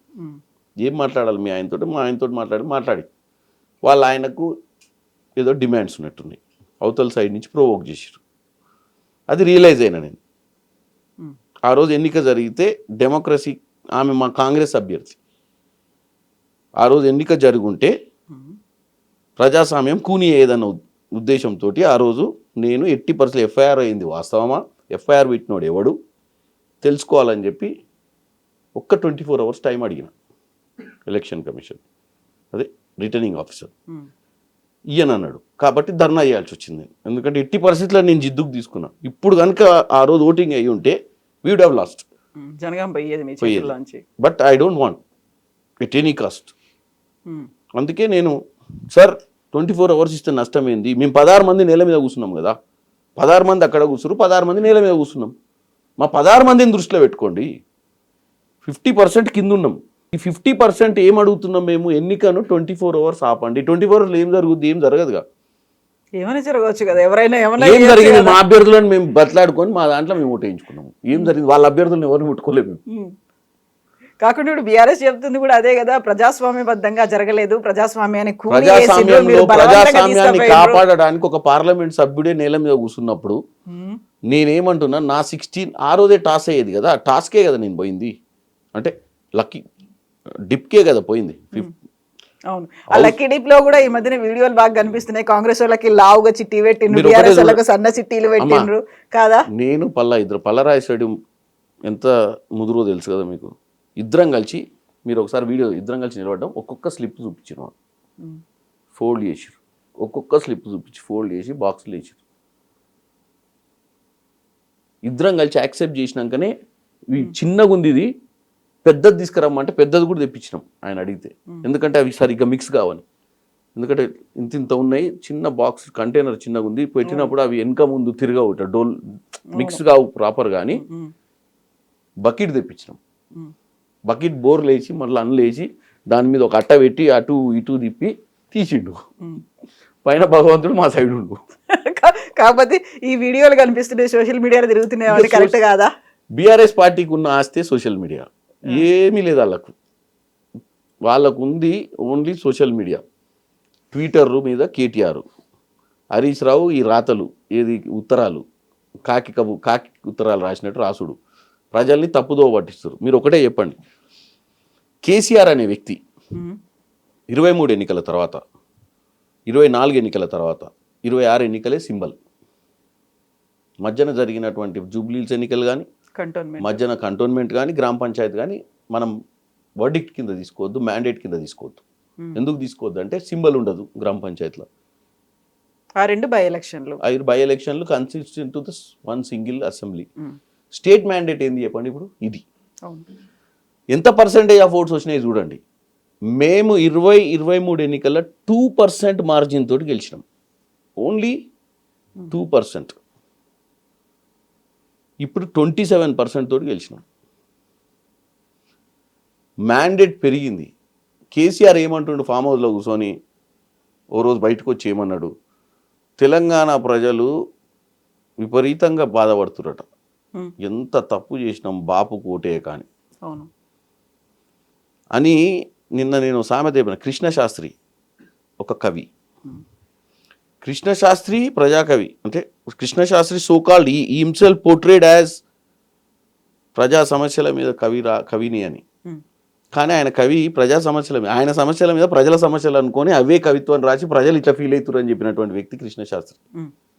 కృష్ణశాస్త్రి సొంత సమస్యలను ప్రజా సమస్యలు అనుకోడు, ఈయన ఫీల్ అయ్యేదల్లా ప్రజలు ఫీల్ అవుతారు అనుకోడు. ఇంకో కవి ఉన్నాడు శ్రీశ్రీ, వాస్తవంగా ప్రజల్లో ఉన్న ఇబ్బందులను తీసుకొచ్చి కవిత్వాన్ని రాసి చైతన్యవంతుల్ని చేసిండు. ఈయన కృష్ణశాస్త్రి లాంటోడు, ఈయన ఫామ్ హౌస్లో ఈయన ఫీల్ అయ్యేది ప్రజలు కూడా అట్లా ఫీల్ అవుతారు అని ఈయన ఇమాజినేషన్ అది.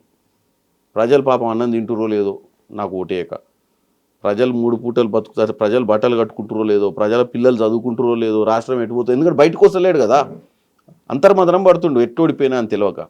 ఆ ఫ్యాన్ చూసుకుంటా వంటుండు రోజు, దాంట్లోనే అన్ని చక్రాలు తిరుగుతున్నాయి ఆయనకు. జనం ఏమనుకుంటారు అదేమనుకుంటారు అని చెప్పి బయటకు వచ్చి జనం అంతా బాధపడుతున్నారు. ఆయన జనాన్ని కలిసింది లేదు, అసెంబ్లీకి వచ్చింది లేదు, జనం మధ్యన పోయింది లేదు, జన సమస్యలు తెలుసుకుంది లేదు, ఎవడు ఎట్లా బతుకుతో చూసింది లేదు. యాక్చువల్గా ఆయనంతలో ఆయన జైలు నిర్బంధం చేసుకుంటు, ఓటమి తర్వాత శిక్షించుకుంటు, నా 10 ఏళ్ళ అధికారంలో నేను ఏమేమి చేసినా రివీల్ చేసుకొని కుంగిపోతున్నాను. బ్రహ్మాండంగా నన్ను అసలు ముఖ్యమంత్రి చేసిరు కదా, మంత్రి పదవి అని చంద్రబాబు నాయుడు దగ్గర నుంచి వచ్చి ఏదో మాయమాటలు చెప్తే నాకు ముఖ్యమంత్రి పొజిషన్ ఇచ్చిర్రు, చక్కగా చేసుకుంటే అయిపోయేది. ఈ పోరాగాలను అమెరికాలో ఉంచితేనే అయిపోయేది.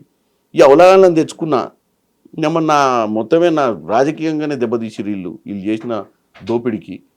Actual KCR compare to KTR, Harish Rao, వాళ్ళ కుటుంబ సభ్యుల సంతోష్ రావు, వీళ్ళందరూ కవిత, వీళ్ళందరికంటే KCR is far better leader.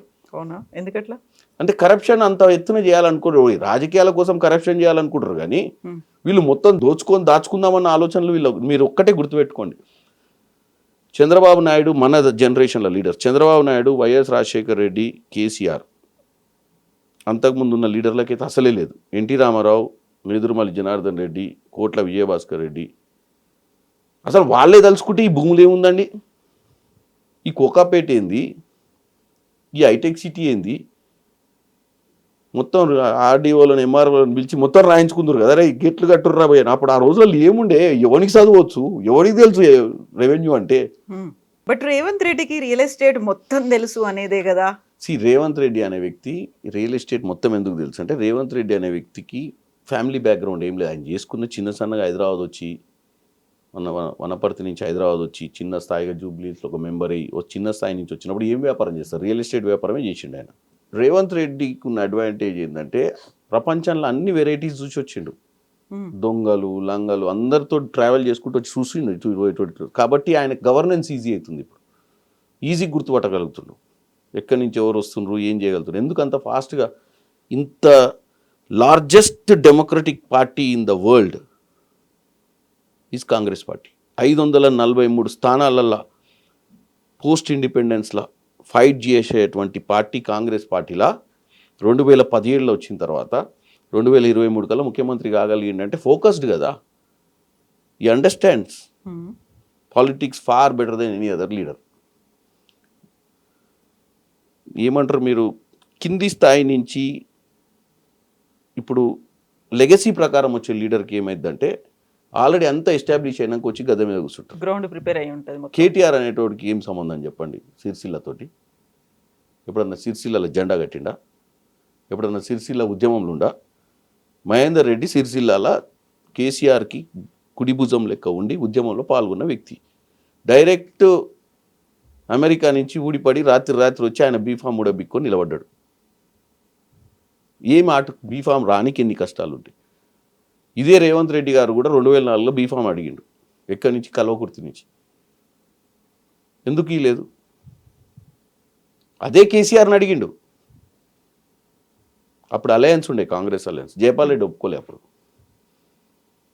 Kalwakurthy seat ఇచ్చేదే లేదని. ఆయనకు తెలుసు ఒక బీఫామ్ రావాలంటే ఎంత కష్టంగా ఉంటుందో, ఎన్ని అడ్డంకులు ఉంటాయో సామాన్యునికి. సో రాజకీయాల experience make lot of difference. ఒక బీఫామ్ మీ ఇంటికి వచ్చుడు వేరు, ఒక బీఫామ్ కోసం మీరు 100 మంది దగ్గర పోయి బతలాడుకొని 1000 మంది కార్యకర్తలను మనల్ని పొంది బీఫామ్ తెచ్చుకోవడం అనేది డిఫరెన్స్ ఉంటుంది.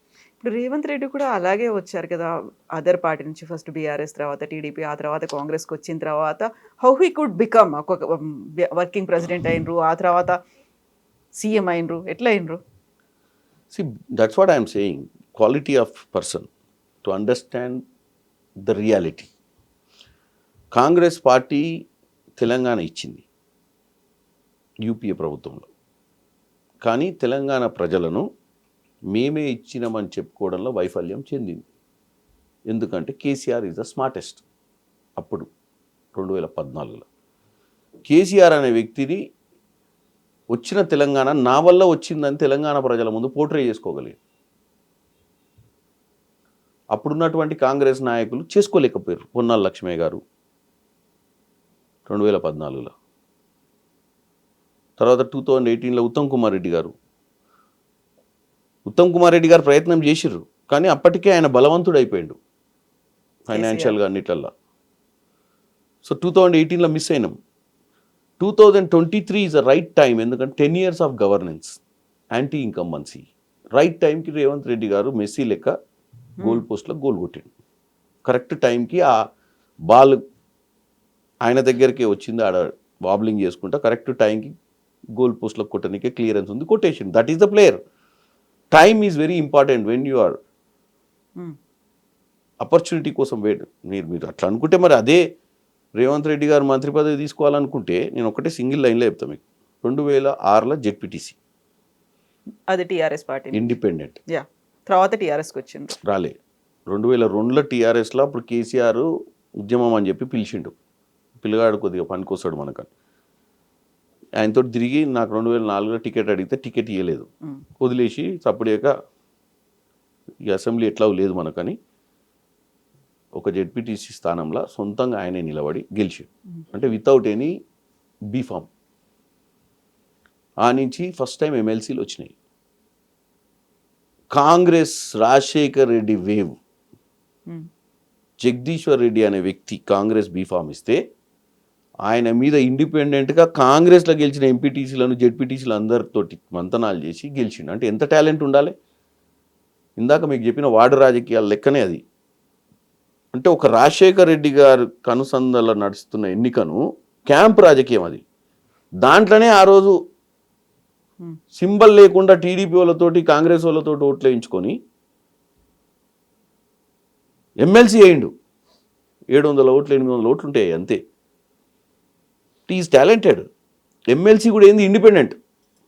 సో మరి ఆయనకు మీరు అన్నట్టు he has got that ambition. ఆయన అనేది ఏంటంటే 2009లో ఆయన ఆ టాలెంట్ తోటి గెలిచినాక రాజశేఖర్ రెడ్డి గారు అందరు కన్ఫ్యూజ్, ఎవరైనా రోజు వచ్చి అప్పుడు ఆయనకు మైక్ దొరికింది మాట్లాడటానికి యాజ్ ఏ కౌన్సిల్ మెంబర్.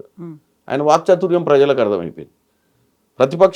ప్రతిపక్ష పాత్ర పోషిస్తున్నటువంటి ఆయనను ఇమీడియట్గా అప్పుడు రాజశేఖర్ రెడ్డి గారు దగ్గరికి పోతే టాలెంట్ ఉంది, యంగ్, డైనమిక్, మంత్రి పదవి అనేది నథింగ్ ఆయనకు, నెగోషియేట్ చేసుకుంటే. కానీ రూలింగ్లో కాదు, నాకు జీవితంలో ఏముంది, నేను ప్రతిపక్షంలో ఉండి ఎదగాలనుకోండి. రూలింగ్లో పోతే దాచుకోవాల్సి వస్తుంది, ఎదగవు. ఎందుకంటే రూలింగ్లో పోతే సప్పట్లు కొట్టాల్సిందే, అడగనికి ఏమి ఉండదు కదా, అంతా బాగానే ఉందని చెప్పాలి. ప్రజల మధ్యనకు పోవాలంటే అపోజిషన్లు ఉంటేనే పోగలుగుతావు, అపోజిషన్ నుండి ప్రజల తరపున పోరాడగలుగుతావు. సో ఈ మేడ్ అండ్ అపోజిషన్లో ఉండాలి అనే ఒక మైండ్ని ప్రిపేర్ చేసుకో. సో ఆయన అక్కడి నుంచి మొదలుపెట్టి 2014లో కేసీఆర్ తోటి కాంప్రమైజ్ అయ్యి ఉంటే మంత్రి పదవి వచ్చేది. చంద్రబాబు నాయుడు గారు శత్రువు కేసీఆర్కు. ఆ రోజు ఈయనతో మంతనాలు చేసి చంద్రబాబు నాయుడు ఆయనను 2009-14లో ఆయనకు కొడంగల్ సీట్ ఇచ్చి ఆ నమ్మకంతో ఎమ్మటి ఉన్నాడు. ఆ రోజు వీళ్ళు ఇచ్చే నెగోషియేషన్కి ఇంటే ఆ రోజు కూడా మంత్రి పదవి వచ్చేది. అల్టిమేట్ గోల్ చంద్రబాబు నాయుడు బద్నాం చేయాలనే కదా కేసీఆర్. కానీ దేనికి లొంగలేదు, ఆ పొజిషన్లోనే ఉండు. పోనీ కాంగ్రెస్లోకి ఎందుకు వచ్చిండు 2017లో? నిజంగానే ఇక్కడ అప్పుడు ఏముంది, 18లో ఆయనే ఓడిపోయాడు కదా, ఈ కాంగ్రెస్లోకి వచ్చినందుకే ఓడిపోయాడు. కానీ ఆ హీట్ని కూడా తీసుకొని ఇక్కడున్న పోరాటం, ఇంటర్నల్ ఫైట్ ఎట్లుంటుంది కాంగ్రెస్లో అంత ఈజీ అయింది. కొత్తగా రాగానే ఆయనకు ఏమన్నా ఇస్తారాకులో పెట్టి భోజనం అయితే పెట్టరీడా, మళ్ళీ లైన్లో రావాల్సిందే కదా. 2017లో కాంగ్రెస్లోకి వచ్చి కూడా అపోజిషన్లోనే ఉండు. ఆయన డిసెంబర్ 7 2023 నాడు మొట్టమొదటిసారిగా రూలింగ్లోకి వచ్చి ప్రమాణ స్వీకారం చేసి ముఖ్యమంత్రి అయింది. ఆయన గ్రాఫ్ అంతా అపోజిషనే. ఈ రోజు కూడా ప్రజలు అర్థం చేసుకోవాల్సిందేనా, నాయకులు అర్థం చేసుకోవాల్సిందేనా, షార్ట్ కట్ ఉండదు. లాంగ్లో కూడా పోయినా ఎగెనెస్ట్ విండ్ పోయి ఫైట్ చేసేటోడికి ఆపర్చునిటీస్ ఎక్కువ ఉంటాయి. విండ్ తోటి పోతే అందరు ఉంటారు కదా దాంట్లో, అందరు దాంట్లోనే పోతుంటారు. ఆ విండ్లో ఎక్స్ట్రాడినరీ లగ్జరీ ఏమి ఉండదు. కిరణ్ కుమార్ రెడ్డి ఎట్లా అయ్యిండ్రు ఎంపీ? అసలు యాక్చువల్గా యూత్ కాంగ్రెస్లో చాలా కీలకమైన రోల్ ప్లే చేసిండ్రు. ఆ తర్వాత సడన్గా అక్కడ నుంచి అదే పార్టీ నుంచి సస్పెండ్ అయినరు, బయటకు వచ్చిండ్రు. నోవేర్ ఎక్కడున్నారో ఏం చేస్తున్నారో తెలియదు. టక్కున ఎలక్షన్స్ వచ్చినాయి, రేవంత్ రెడ్డి మిమ్మల్ని సెలెక్ట్ చేసుకున్నారు, మీరు ఎంపీ అయిపోయిండ్రు. ఏం ఉండాలి అసలు, అర్హతలు ఏంటి అసలు? కిరణ్ కుమార్ రెడ్డి కథ చూసి చాలామంది కూడా రాజకీయాలలో చేతులు కార్చుకోవద్దని చెప్తున్నా. ఇది అంతా లక్ గేమ్. నేనేమి పెద్ద ప్రజానాయకుని కాదు ఎంపీ కాకముందు, ఇప్పుడు కూడా కాదు. నేను ఓన్లీ కాంగ్రెస్ పార్టీలో వర్కర్ని. కాకపోతే మనం ఎన్నుకున్న నాయకుడు ఎవరితోటైతే పని చేస్తామో కరెక్ట్ నాయకుడిని ఎన్నుకోవాలి. నిన్ను గుర్తించే నాయకుని దగ్గర పనిచేయాలి. నీ టాలెంట్ని గుర్తించే నాయకుడి కింద పనిచేయాలి. ఆ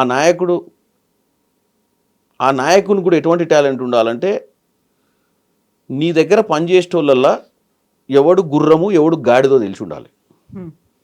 గుర్రాన్ని గాడిదను ఒకే దగ్గర కట్టేస్తే ఏమైందంటే గుర్రం కూడా గాడిదే ఇద్ది, పనిచేయదు. రేవంత్ రెడ్డి గారి దగ్గర నేను 2017లో నాకు పరిచయం అయిన తర్వాత క్రియాశీలకంగా మళ్ళీ యాక్టివ్ అయిన. రాహుల్ గాంధీ గారు పిలిచిర్రు, 16లోనే పిలిచిర్రు నన్ను. కానీ నాకు రేవంత్ రెడ్డి గారు పరిచయమైన మొదటి రోజే ఆయన అన్నాడు, అరే నువ్వు మళ్ళీ యాక్టివ్గా మనం కలిసి పనిచేద్దాం. నాకు ఆయనకు వేవ్ లెంత్ సెట్ అయింది. అంటే మాట్లాడుకోవడం కానీ, మా ఇద్దరికి కొంచెం టాకింగ్లో కొంచెం ఏంటంటే ఒక లీడర్ లెక్క కాకుండా ఒక ఫ్రెండ్స్ లెక్కనో, ఒక అన్న లెక్కనో, అన్న తమ్ముడు, ఒక జోవియల్ అట్మాస్ఫియర్ ఉంటుంది రేవంత్ రెడ్డి గారితో పనిచేస్తే. మరీ బిడ్స్గా పట్టుకొని కూర్చొని అవసరం ఉండదు, పెద్ద లీడర్ల ముందు కూర్చున్నట్టు. మంచిగా ఫ్రీగా మాట్లాడుకోవచ్చు, ఆయనతోటి ఎక్స్చేంజ్ చేసుకోవచ్చు. ఆయన కూడా మనకు మ్యాక్సిమం ఇన్పుట్ ఇస్తాడు, ఇన్ఫర్మేషన్స్. సో అట్లా మనకు అడ్వాంటేజ్ అయింది. ఒక్క మాట చెప్పగానే వచ్చేసిండ్రా ఓకే అనుకొని మళ్ళీ? ఓకే అని ఏం కాదు, కొన్ని రోజులు అంటే ఆయనతో మాట్లాడుతుంటే ఆయన మాట్లాడే చమత్కారపు మాటలు ఇవన్నీ కూడా ఏంటంటే ఆసక్తికి గురి చేసినాయి. నన్ను చేసి రెగ్యులర్గా పోవడం ఆయన దగ్గరికి. నాకు కొన్ని పనులు చెప్తే పోయి పటాపట్ చేసుకొని రావడం. ఢిల్లీలో కూడా నాకు కొంతమంది ఫ్రెండ్స్ ఎక్కువ, అప్పుడు యూత్ కాంగ్రెస్ ఉంది కాబట్టి మేము ఎక్కువ ఢిల్లీ పోయినప్పుడు అందరినీ కలిసేటోళ్ళము. ఈయన కూడా ఢిల్లీ కొత్త కాబట్టి అంత పరిచయాలు, ఫ్రెండ్స్, ఒక అట్మాస్ఫియర్ అందరు కూడా లైక్ చేసేటోళ్ళు ఆయన ఎవరు కలిసినా.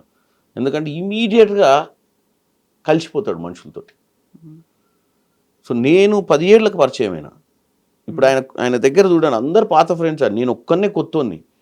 కాకపోతే నేను ఆ కొడంగల్లో వాళ్ళ ఇంటి దగ్గర 2018 రిజిస్టర్ అయిన ఎమ్మటున్నా 2017 తర్వాత కంటిన్యూ ఉన్నాయని ఎమ్మటి. ఎందుకంటే నాకు రాజకీయం మీద ఇంట్రెస్ట్ పెరిగింది. కాకపోతే ఆయనే ఒక పార్టీ మారి ఇటువైపు వచ్చిండ్రు. అంత నమ్మకం, ఆ ఇంట్రెస్ట్ ఎందుకు మీకు కలిగింది? అదే చెప్తున్నా అండి, ఆయన ఈ పార్టీలకు వచ్చిండు. అంతకుముందు ఆ పార్టీలు ఉన్నప్పుడు నాకు ఆయన ఎవరో తెలియదు. ఈ పార్టీలకు వచ్చినాక నేను ఆయనలో ఒక స్పార్క్ చూసిన. స్పాంటేనియస్ థింకింగ్ ప్లస్ నువ్వు పనోని అని తెలిస్తే నీ ఎమ్మటి పడతాడు, ఎత్తుక్కుంటూ వస్తాడు. నేను ఫస్ట్ నాకేమొద్దన్న రాజకీయాలు, ఇంకా నాకు ఓపిక లేదు, ఆ స్థాయి దా లేదు, నేను తట్టుకోలేనన్న కాడ ఎనర్జీ ఇచ్చిండు. నువ్వేందనుకుంటున్నావు, నువ్వు అనుకుంటే ఏదేం చేయగలుగుతావు అని ఒక ఎగ్జాంపుల్ కూడా చెప్పిండు. గతంలో కూడా చెప్పిన, నువ్వు చాలా టాలెంట్ ఉంది నీ దగ్గర, నువ్వు యంగ్ విడో అయినావు అంటే నువ్వు రాజకీయాలకు వచ్చి ఒకేసారి ఏదో తప్పుదం జరిగిపోయి ఇంకా నాతోటి కాదని చెప్పి అస్త సన్యాసం చేసినట్టు చేసినావు. నువ్వు యూ హ్యావ్ టాలెంట్ అని ఇండైరెక్ట్గా మనం ప్రొవోక్ చేయడంతో మళ్ళీ యాక్టివ్ అయినావు. ఎంపీ అయితే ఎంపీ గాను, ఎమ్మెల్యే అయితే ఎమ్మెల్యే గాను అనేది లేకుండే. But I want to see that he gets ఆయన గోల్ రీచ్ కావడంలో మన భాగస్వామ్యం ఉండాలి. నాయకుడు కావాల్సిన అవసరం లేదండి, నాయకుని ఎమ్మటుండి నాయకుడిని చేసే తృప్తి కూడా ఉండాలి మనకు. ఇప్పుడున్న వాళ్ళందరూ కూడా ఒకటి చెప్తున్నాం, మనం ఒకరిని నాయకుడిని చేయాలన్న మనస్ఫూర్తిగా నమ్మినప్పుడు మనం కూడా నాయకులం అవుతాం ఏ రోజు. ఎందుకంటే నీకు ఆ స్పిరిట్ వస్తుంది, ఆ నాయకుడి మీద నీ మీద నమ్మకం కూడా ఏర్పడుతుంది. ఎందుకంటే నా టికెట్లో ఆయన టికెట్ ఇస్తా అన్నాడు. టికెట్ కోసం నువ్వు ట్రై చేసుకో, నల్గొండ రాజకీయాల్లో నేను క్రియాశీలకంగా వచ్చి ఏం చేయలేను. నేను ఒక ముఖ్యమంత్రిగా నీకు ఒక మాట సాయం చేయగలుగుతా, కానీ గ్రౌండ్లో పోయి నువ్వు అందరినీ బతలాడుకోవాలంటే నేను కోమటిరెడ్డి వెంకరెడ్డి గారి దగ్గరికి, రాజగోపాల్ రెడ్డి గారి దగ్గరికి, మా దగ్గర ఉన్నటువంటి అప్పటికే నేను ఎన్నికలలో క్రియాశీలకంగా పాల్గొన్న అసెంబ్లీ ఎన్నికలు కాబట్టి మందుల శామ్యులు, ఉత్తమ్ కుమార్ రెడ్డి గారు సరే సీనియర్ కానీ మా పార్లమెంట్ కాదు. మాకు ఉన్న ఎమ్మెల్యేలు మల్రెడ్డి రంగారెడ్డి గారు, మందుల శామ్యుల్, బీరేశం, రాజగోపాల్ రెడ్డి గారు, కుంభం అనిల్ రెడ్డి గారు, బీర్ లాలయ్య గారు, వీళ్ళంతా మా ఎమ్మెల్యేస్. సో ఎమ్మెల్యే కన్సర్న్ కూడా ఉంటుంది కాబట్టి ఎమ్మెల్యేస్ అందరినీ నేను ఫస్ట్ ఒక సోదరుని లెక్క నన్ను ఎలక్షన్లప్పుడు వాళ్ళ కోసం తిరిగిన కాబట్టి అరే నువ్వు వస్తే మంచిగా ఉంటుందా, మాకు కొద్దిగా ఫ్రీక్వెన్సీ మ్యాచ్ అయ్యిద్ది ఎంగ్ కాబట్టి మాకు కూడా ఎంపీ ఇట్లా ఉండాలి రైతురే కొట్టుకుంటూ ఉంటే మా ఎమ్మటి కొద్దిగా ఈజీ ఉంటుంది మాకు కూడా పని చేసుకోవడానికి అనే ఫీలింగ్ అందరూ వేవ్ లెంత్ మ్యాచ్ అయిపోద్ది. ఎంపీ అనగానే ఆడి పెద్దోడు చిన్నోడు అని ఉండకుండా నువ్వు అవసరమైతే మాతోటే కూర్చుంటావు, మాతోటే ఎటంటే అటు వస్తావు. సో మాకు కూడా ఈజీ ఉంటుంది. ఊకే మళ్ళీ ఈ డిఫరెన్స్ ఒపీనియన్స్ ఉండవు, గ్రూప్ రాజకీయాలు ఉండొద్దన్న ఉద్దేశంతో వాళ్ళందరూ నన్ను ఎంకరేజ్ చేసిర్రు. రాజగోపాల్ అన్న కూడా నాకేమొద్దు, నేను నిలబడదలుచుకోలేదు, మా ఇంట్లో ఫ్యామిలీకిన చెయ్యి కిరణ్ అని చెప్పి ఎంకరేజ్ చేయడమే కాకుండా రాజగోపాల్ రెడ్డి గారు అవుట్ ఆఫ్ ద వే వచ్చి నా కోసం 7 నియోజకవర్గాలలో కష్టపడ్డాడు. ఇంత ఖర్చు ఆయనంతా ఆయన పెట్టుకొని కూడా చేశాడు. సో ఆయనకి ఎప్పటికీ రుణపడి ఉన్నాను నేనైతే ఆ విషయంలో. మొదట రేవంత్ అన్న ఫస్ట్, ఎందుకంటే మనల్ని మళ్ళీ పట్టాలు ఎక్కించిండు. పట్టాలు ఎక్కియడమే కాకుండా ఒక అవకాశం ఇచ్చిండు. సెకండ్ నేను లైఫ్లో ఎవరికైనా రుణపడి ఉన్నా అంటే రాజగోపాల్ రెడ్డి గారికి, ఎందుకంటే అవుట్ ఆఫ్ ద వే చేసిండు నా పార్లమెంట్ ఎన్నికలు. సో డెఫినెట్గా నేను యంగ్స్టర్స్కి ఏం చెప్తున్నా అంటే ఇవన్నీ ఏంటంటే నాకు ఎవరు లేరు బ్యాక్గ్రౌండ్, మా మదర్ సైడ్ నుంచి కానీ మా ఫాదర్ సైడ్ నుంచి కానీ, మా తాత, మా నాయనమ్మ, మా అమ్మమ్మ, మా mother side paternal maternal both sides political ఎవరికి లేదు background. Plus more over middle class family. నా గురించి తెలిసిన వాళ్ళు చాలామంది ఉంటారు. అంటే మిడిల్ క్లాస్ అంటే యావరేజ్ మిడిల్ క్లాస్ ఫ్యామిలీ. సరే రెడ్లు ఊర్లో లేదో ఆస్తులు ఉంటాయి చిన్నప్పటి, కానీ ఎన్నికలు చేసే స్థాయి ఉన్నంత కుటుంబం కాదు. కాబట్టి మనం ఒక సక్సెస్కి చాలా కారణాలు ఉంటాయి. ఒక లీడర్ ఉండాలి, మనకు డెడికేషన్ ఉండాలి, ఎన్నికల టికెట్ ఇచ్చినాక కూడా ఫోకస్ ఉండాలి దాని మీద, అన్నిటికీ రెడీ అయిపోవాలి ఆల్ ఇన్ చేయడానికి. అంటే ప్రతిదీ చూద్దామే ఇలా టికెట్ వచ్చినాక గెలవని వాళ్ళ పరిస్థితి కూడా దారుణంగా ఉంటుంది. సో ఇట్స్ గుడ్ ఎగ్జాంపుల్ ఏంటంటే నా సక్సెస్ అనేది నా డెస్టినేషన్ నేను రీచ్ అయ్యానండి. Today I'm very happy. నాకు ఫర్దర్గా I don't have big aim. అంటే అందరు అనుకుంటారు నేనేదో ఎక్కువ పార్లమెంట్లో 100% అటెండెన్స్, మీడియాలో మాట్లాడుతుంటా, ప్రతి దగ్గర ఏదో పెద్ద ఏం, ఈవెన్ కాంగ్రెస్ పార్టీలో ఏమైనా కానీ రెస్పాండ్ అవుతారు, మాట్లాడతారు. కాకపోతే నాకు ఏంటంటే నాకు ఈ అవకాశం వచ్చింది కాబట్టి ఈ 5 years మ్యాక్సిమం ఈ వేస్ట్ చేయొద్దు టైం. ఎంతమందినన్నా కలవాలి, ఏ ప్రోగ్రామ్ అయినా అటెండ్, ఎన్ని పెళ్ళిళ్ళైనా అటెండ్ కావాలి, ఎన్ని వీలైనన్ని పెళ్ళిళ్ళు, ఒక 10 ఉంటే 10 అటెండ్ కావాలి. 2 నిమిషాలన్నా పైకి ఎక్కి స్టేజ్ ఎక్కి దిగాలి, వచ్చిపోయిందని తెచ్చుకోవాలి పేరు.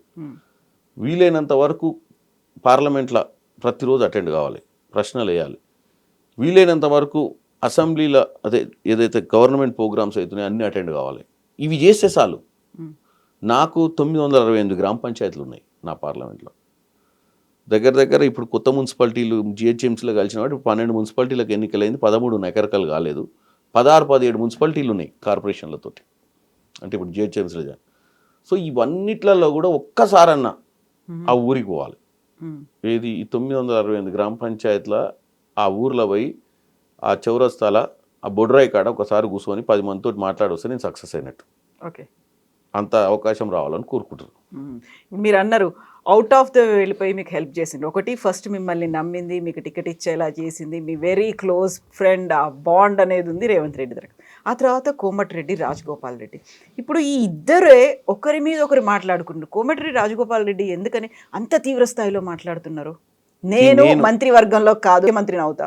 బేసిక్గా పాలిటిక్స్ లేదంటే is a very good human being. అప్పుడప్పుడు ట్రిగర్ అవుతుండొచ్చు, అప్పుడప్పుడు కొన్ని సందర్భాలు ఎవరన్నా పక్కన ఉన్న వాళ్ళు అని చెప్పొచ్చు, కానీ కొంచెం ఆలోచించి ఇటువంటి సెన్సిటివ్ ఇష్యూస్ ఇవన్నీ నేను కూడా ఆన్సర్ ఇవ్వాల్సిన పరిస్థితి లేదు. ఎందుకంటే నేను ఓన్లీ సజెషన్ ఏమనుకుంటా అంటే నేను రాజగోపాల్ అన్న శ్రేయోభిలాషిని కాబట్టి అధిష్టానానికి ఒక నాయకుడు రాజగోపాల్ రెడ్డి లాంటి గారి నాయకుడికి ఏదో చేయాలనుకుంటారు.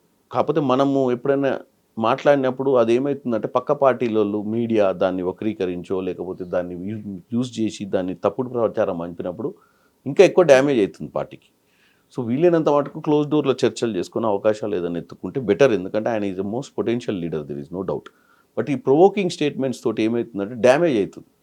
నా బాధ అంతా అదే. ఏదన్నా చర్చ చేసుకుంటే మంచిదే కదా, అధిష్టానం ఏదో మంచి నిర్ణయం తీసుకుంటుంది కదా, లీడర్లు అవసరం కదా పార్టీకి.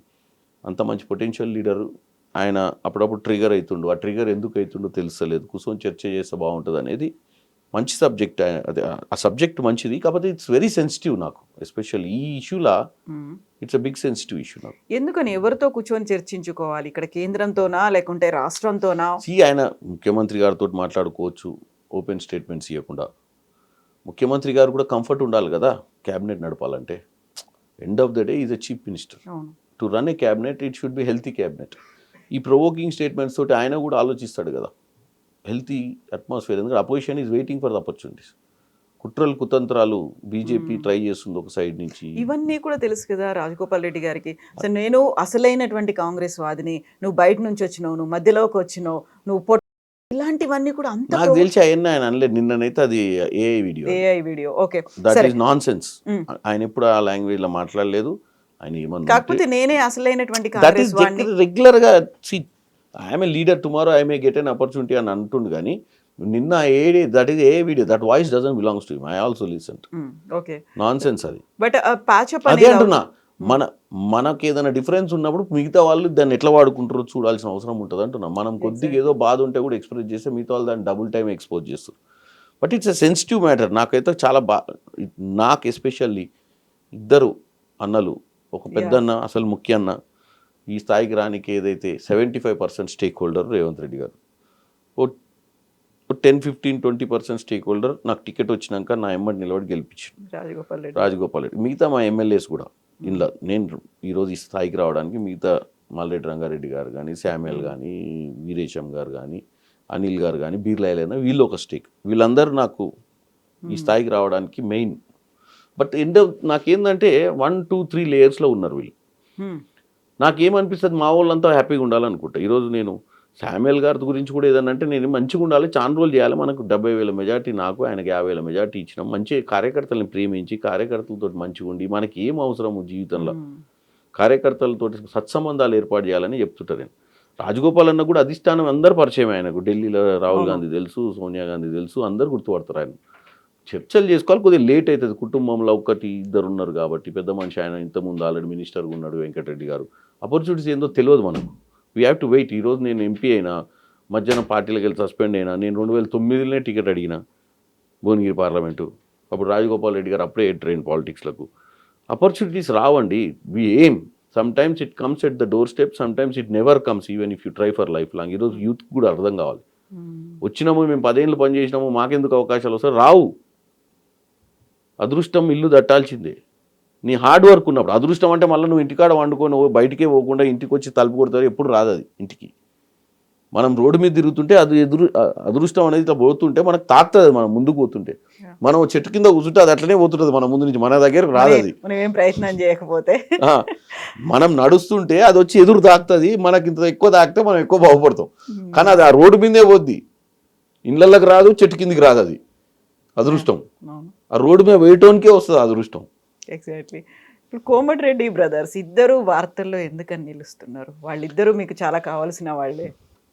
వార్తలలో నిలవడానికి కారణం ఏంటంటే, ఫోకస్ ఆఫ్ సబ్జెక్ట్ కూడా వాళ్ళ మీదే పెట్టిరు. ఎందుకంటే వాళ్ళు పొటెన్షియల్ లీడర్స్ ఉండే. సో వాళ్ళని ఎప్పుడన్నా గిట్లనే ప్రొవోక్ చేస్తే, రేవంత్ రెడ్డి అనే వ్యక్తి కొత్తగా కాంగ్రెస్లోకి వచ్చిండు, ముఖ్యమంత్రి అయ్యిండు, మీరు అంతకంటే పెద్ద లీడర్లు అని చెప్పి ఎవరో ప్రొవోక్ చేయడం, అసలు మీ స్థాయి ఏంది, వాళ్ళ స్థాయి ఏందని ఇట్లాంటి మాటలు కూడా అని చెప్పి ప్రొవోక్ చేసినప్పుడు ఎప్పుడైనా బ్లాస్ట్ అవుతుంటారు.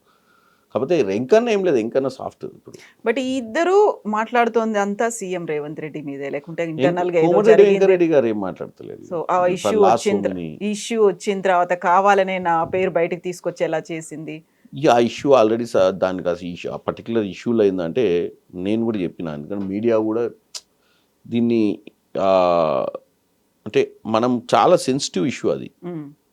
చాలా కష్టపడి చదువుకున్నటువంటి స్థాయికి వచ్చినటువంటి మహిళా అధికారులు కూడా వాళ్ళు పొలిటికల్గా టార్గెట్ చేయండి, చామల కిరణ్ రెడ్డిని చేయండి, ఫరక్ పడదు. మేము థిక్ స్కిన్ ఉంటాం, మా కుటుంబాలు కూడా ఏం పట్టించుకోవు ఎక్కువ. ఎందుకంటే ఈ రోజు రాజకీయాలు చేసినప్పుడు ఈయన ప్రత్యర్థులు ఉంటారు కాబట్టి కొడతారు. నిజమైతే ఎవరు ఒప్పుకోరు, కానీ ఊహాగానాలు వస్తుంటాయని ఒళ్ళు దగ్గర పెట్టుకొని పనిచేయాలి రాజకీయ నాయకులు. ఫస్ట్ ఊహాగానాలు వస్తే తప్పు లేదు, నిజంగానే తప్పు చేస్తే మాత్రం డెఫినెట్గా we have to pay the price. ఊహాగానాలు వచ్చినప్పుడు మాకు ఫరక్ పడదు, ఎందుకంటే మా ఫ్యామిలీస్ థిక్ స్కిన్ అయి ఉంటాయి. ఆల్రెడీ 10-15 ఏళ్ళు చూసి ఉంటారు, వాడు తిడుతుంటాడు, వీడు తిడుతుంటాడు. కానీ ఆ మహిళా అధికారులు వాళ్ళ ఫ్యామిలీస్ చాలా సెన్సిటివ్ ఉంటాయి. ఎందుకంటే వాళ్ళు చదువుకొని వచ్చిన వాళ్ళు, వాళ్ళకి ఏం తెలియదు.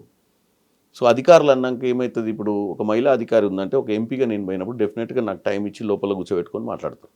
రోడ్డు మీద పెట్టి మాట్లాడరు, నన్ను 10 మంది ముందు మాట్లాడరు. సో బయట ఉన్నోడు ఏదన్నా గాసిప్ చేసిండు అనుకోండి, కిరణ్ కుమార్ రెడ్డి వచ్చిండు మనం అందరం ఉన్నా లోపల తీసుకొని మాట్లాడుతుంది, వాట్ ఈస్ దట్? ఇట్లాంటి సెన్సిటివ్ ఇష్యూస్ని బయట ఉన్నోడు ఎవడో గాసిప్ క్రియేట్ చేసి దాని మీద చర్చ చేస్తే దాన్ని ఎంటర్టైన్ చేయడానికి మనం తయారు చేసుకుంటే ఆ మహిళా అధికారికి పిల్లలు ఉంటారు, ఫ్యామిలీ ఉంటుంది, కుటుంబం ఉంటుంది. ఎంత సెన్సిటివ్ అండి, వాళ్ళంతా కష్టపడి సివిల్స్ క్రాక్ చేసి ఆ స్థాయి అధికారులు అవుతుంటే ఇంకా వాళ్ళు పనిచేయడం ఇంకా రాను రాను ఏమైపోతుంది అంటే ఇంత చిల్లర వ్యవహారం చేస్తే ఎవరైనా ఇంకా అధికారులకు పనిచేయాలని ఇంట్రెస్ట్. కానీ అందుకే కదా ఐఏఎస్ ఆఫీసర్స్ అందరూ ఏకమైపోయారు. This has to happen with somebody, it can happen to them also tomorrow. So అది సెన్సిటివ్ ఇష్యూ. దీంట్లో రాజకీయాలు పక్కన పెట్టాలి. రాజకీయ నాయకులకు ఎంతో డిఫరెన్స్ ఆఫ్ ఒపీనియన్స్ ఉంటాయి, ఏదైనా ఉంటాయి, కానీ but it's a very unfortunate thing happen in this state. ఆ particular episode is a very మళ్ళీ పునరావృతం కావద్దని కోరుకుంటున్నాను అటువంటి సందర్భాలు. సో మీరు కార్యకర్తలు వీళ్ళన్నిటి గురించి మాట్లాడుకున్నప్పుడు వెరీ రీసెంట్గా జగిత్యాల జీవన్ రెడ్డి గారు కన్నీళ్లు పెట్టుకున్నారు, వ్యతిరేకంగా పోరాడతానని చెప్పారు, అనుకున్నది సాధించారు, ఇవన్నీ అయ్యారు. దాంట్లో పర్టికులర్గా కారణం ఏంటి అంటే బీఆర్ఎస్ నుంచి వచ్చినటువంటి ఎమ్మెల్యే సంజయ్.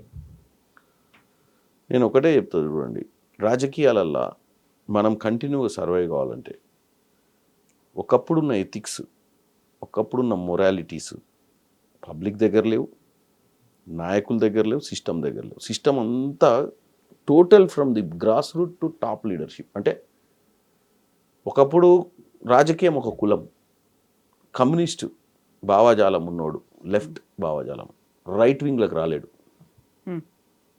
ఐడియాలజీ అట్లనే ఉంది, ఐడియాలజీ కోసం చచ్చిపోయేవాళ్ళు. పార్టీ ఒక సిద్ధాంతం. ఇదే మన నల్గొండ జిల్లా కానీ మీ వరంగల్ కానీ ఇంకా పక్కన ఉన్నటువంటి కమ్యూనిస్ట్ గడ్డలు ఇవన్నీ. అక్కడ ఊర్లల్లో చంపుకుంటోళ్ళు, కానీ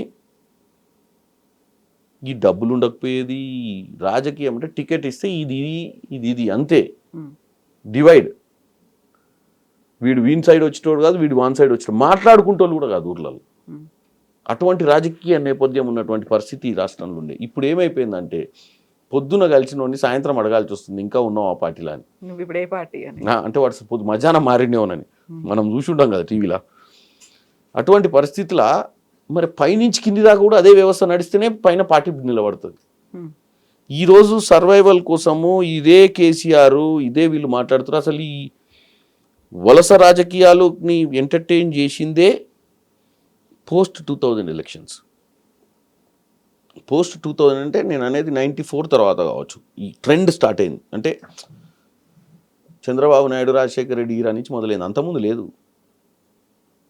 మొత్తం పార్టీ మారే రాజకీయాలు లేవు. రాత్రి గెలిచిన ఎమ్మెల్యేలు పోయి వేరే దగ్గర జాయిన్ అయ్యేది లాస్ట్ 20-30 ఇయర్స్ నుంచి మొదలైంది. అది ఇప్పుడు పీక్ వచ్చింది.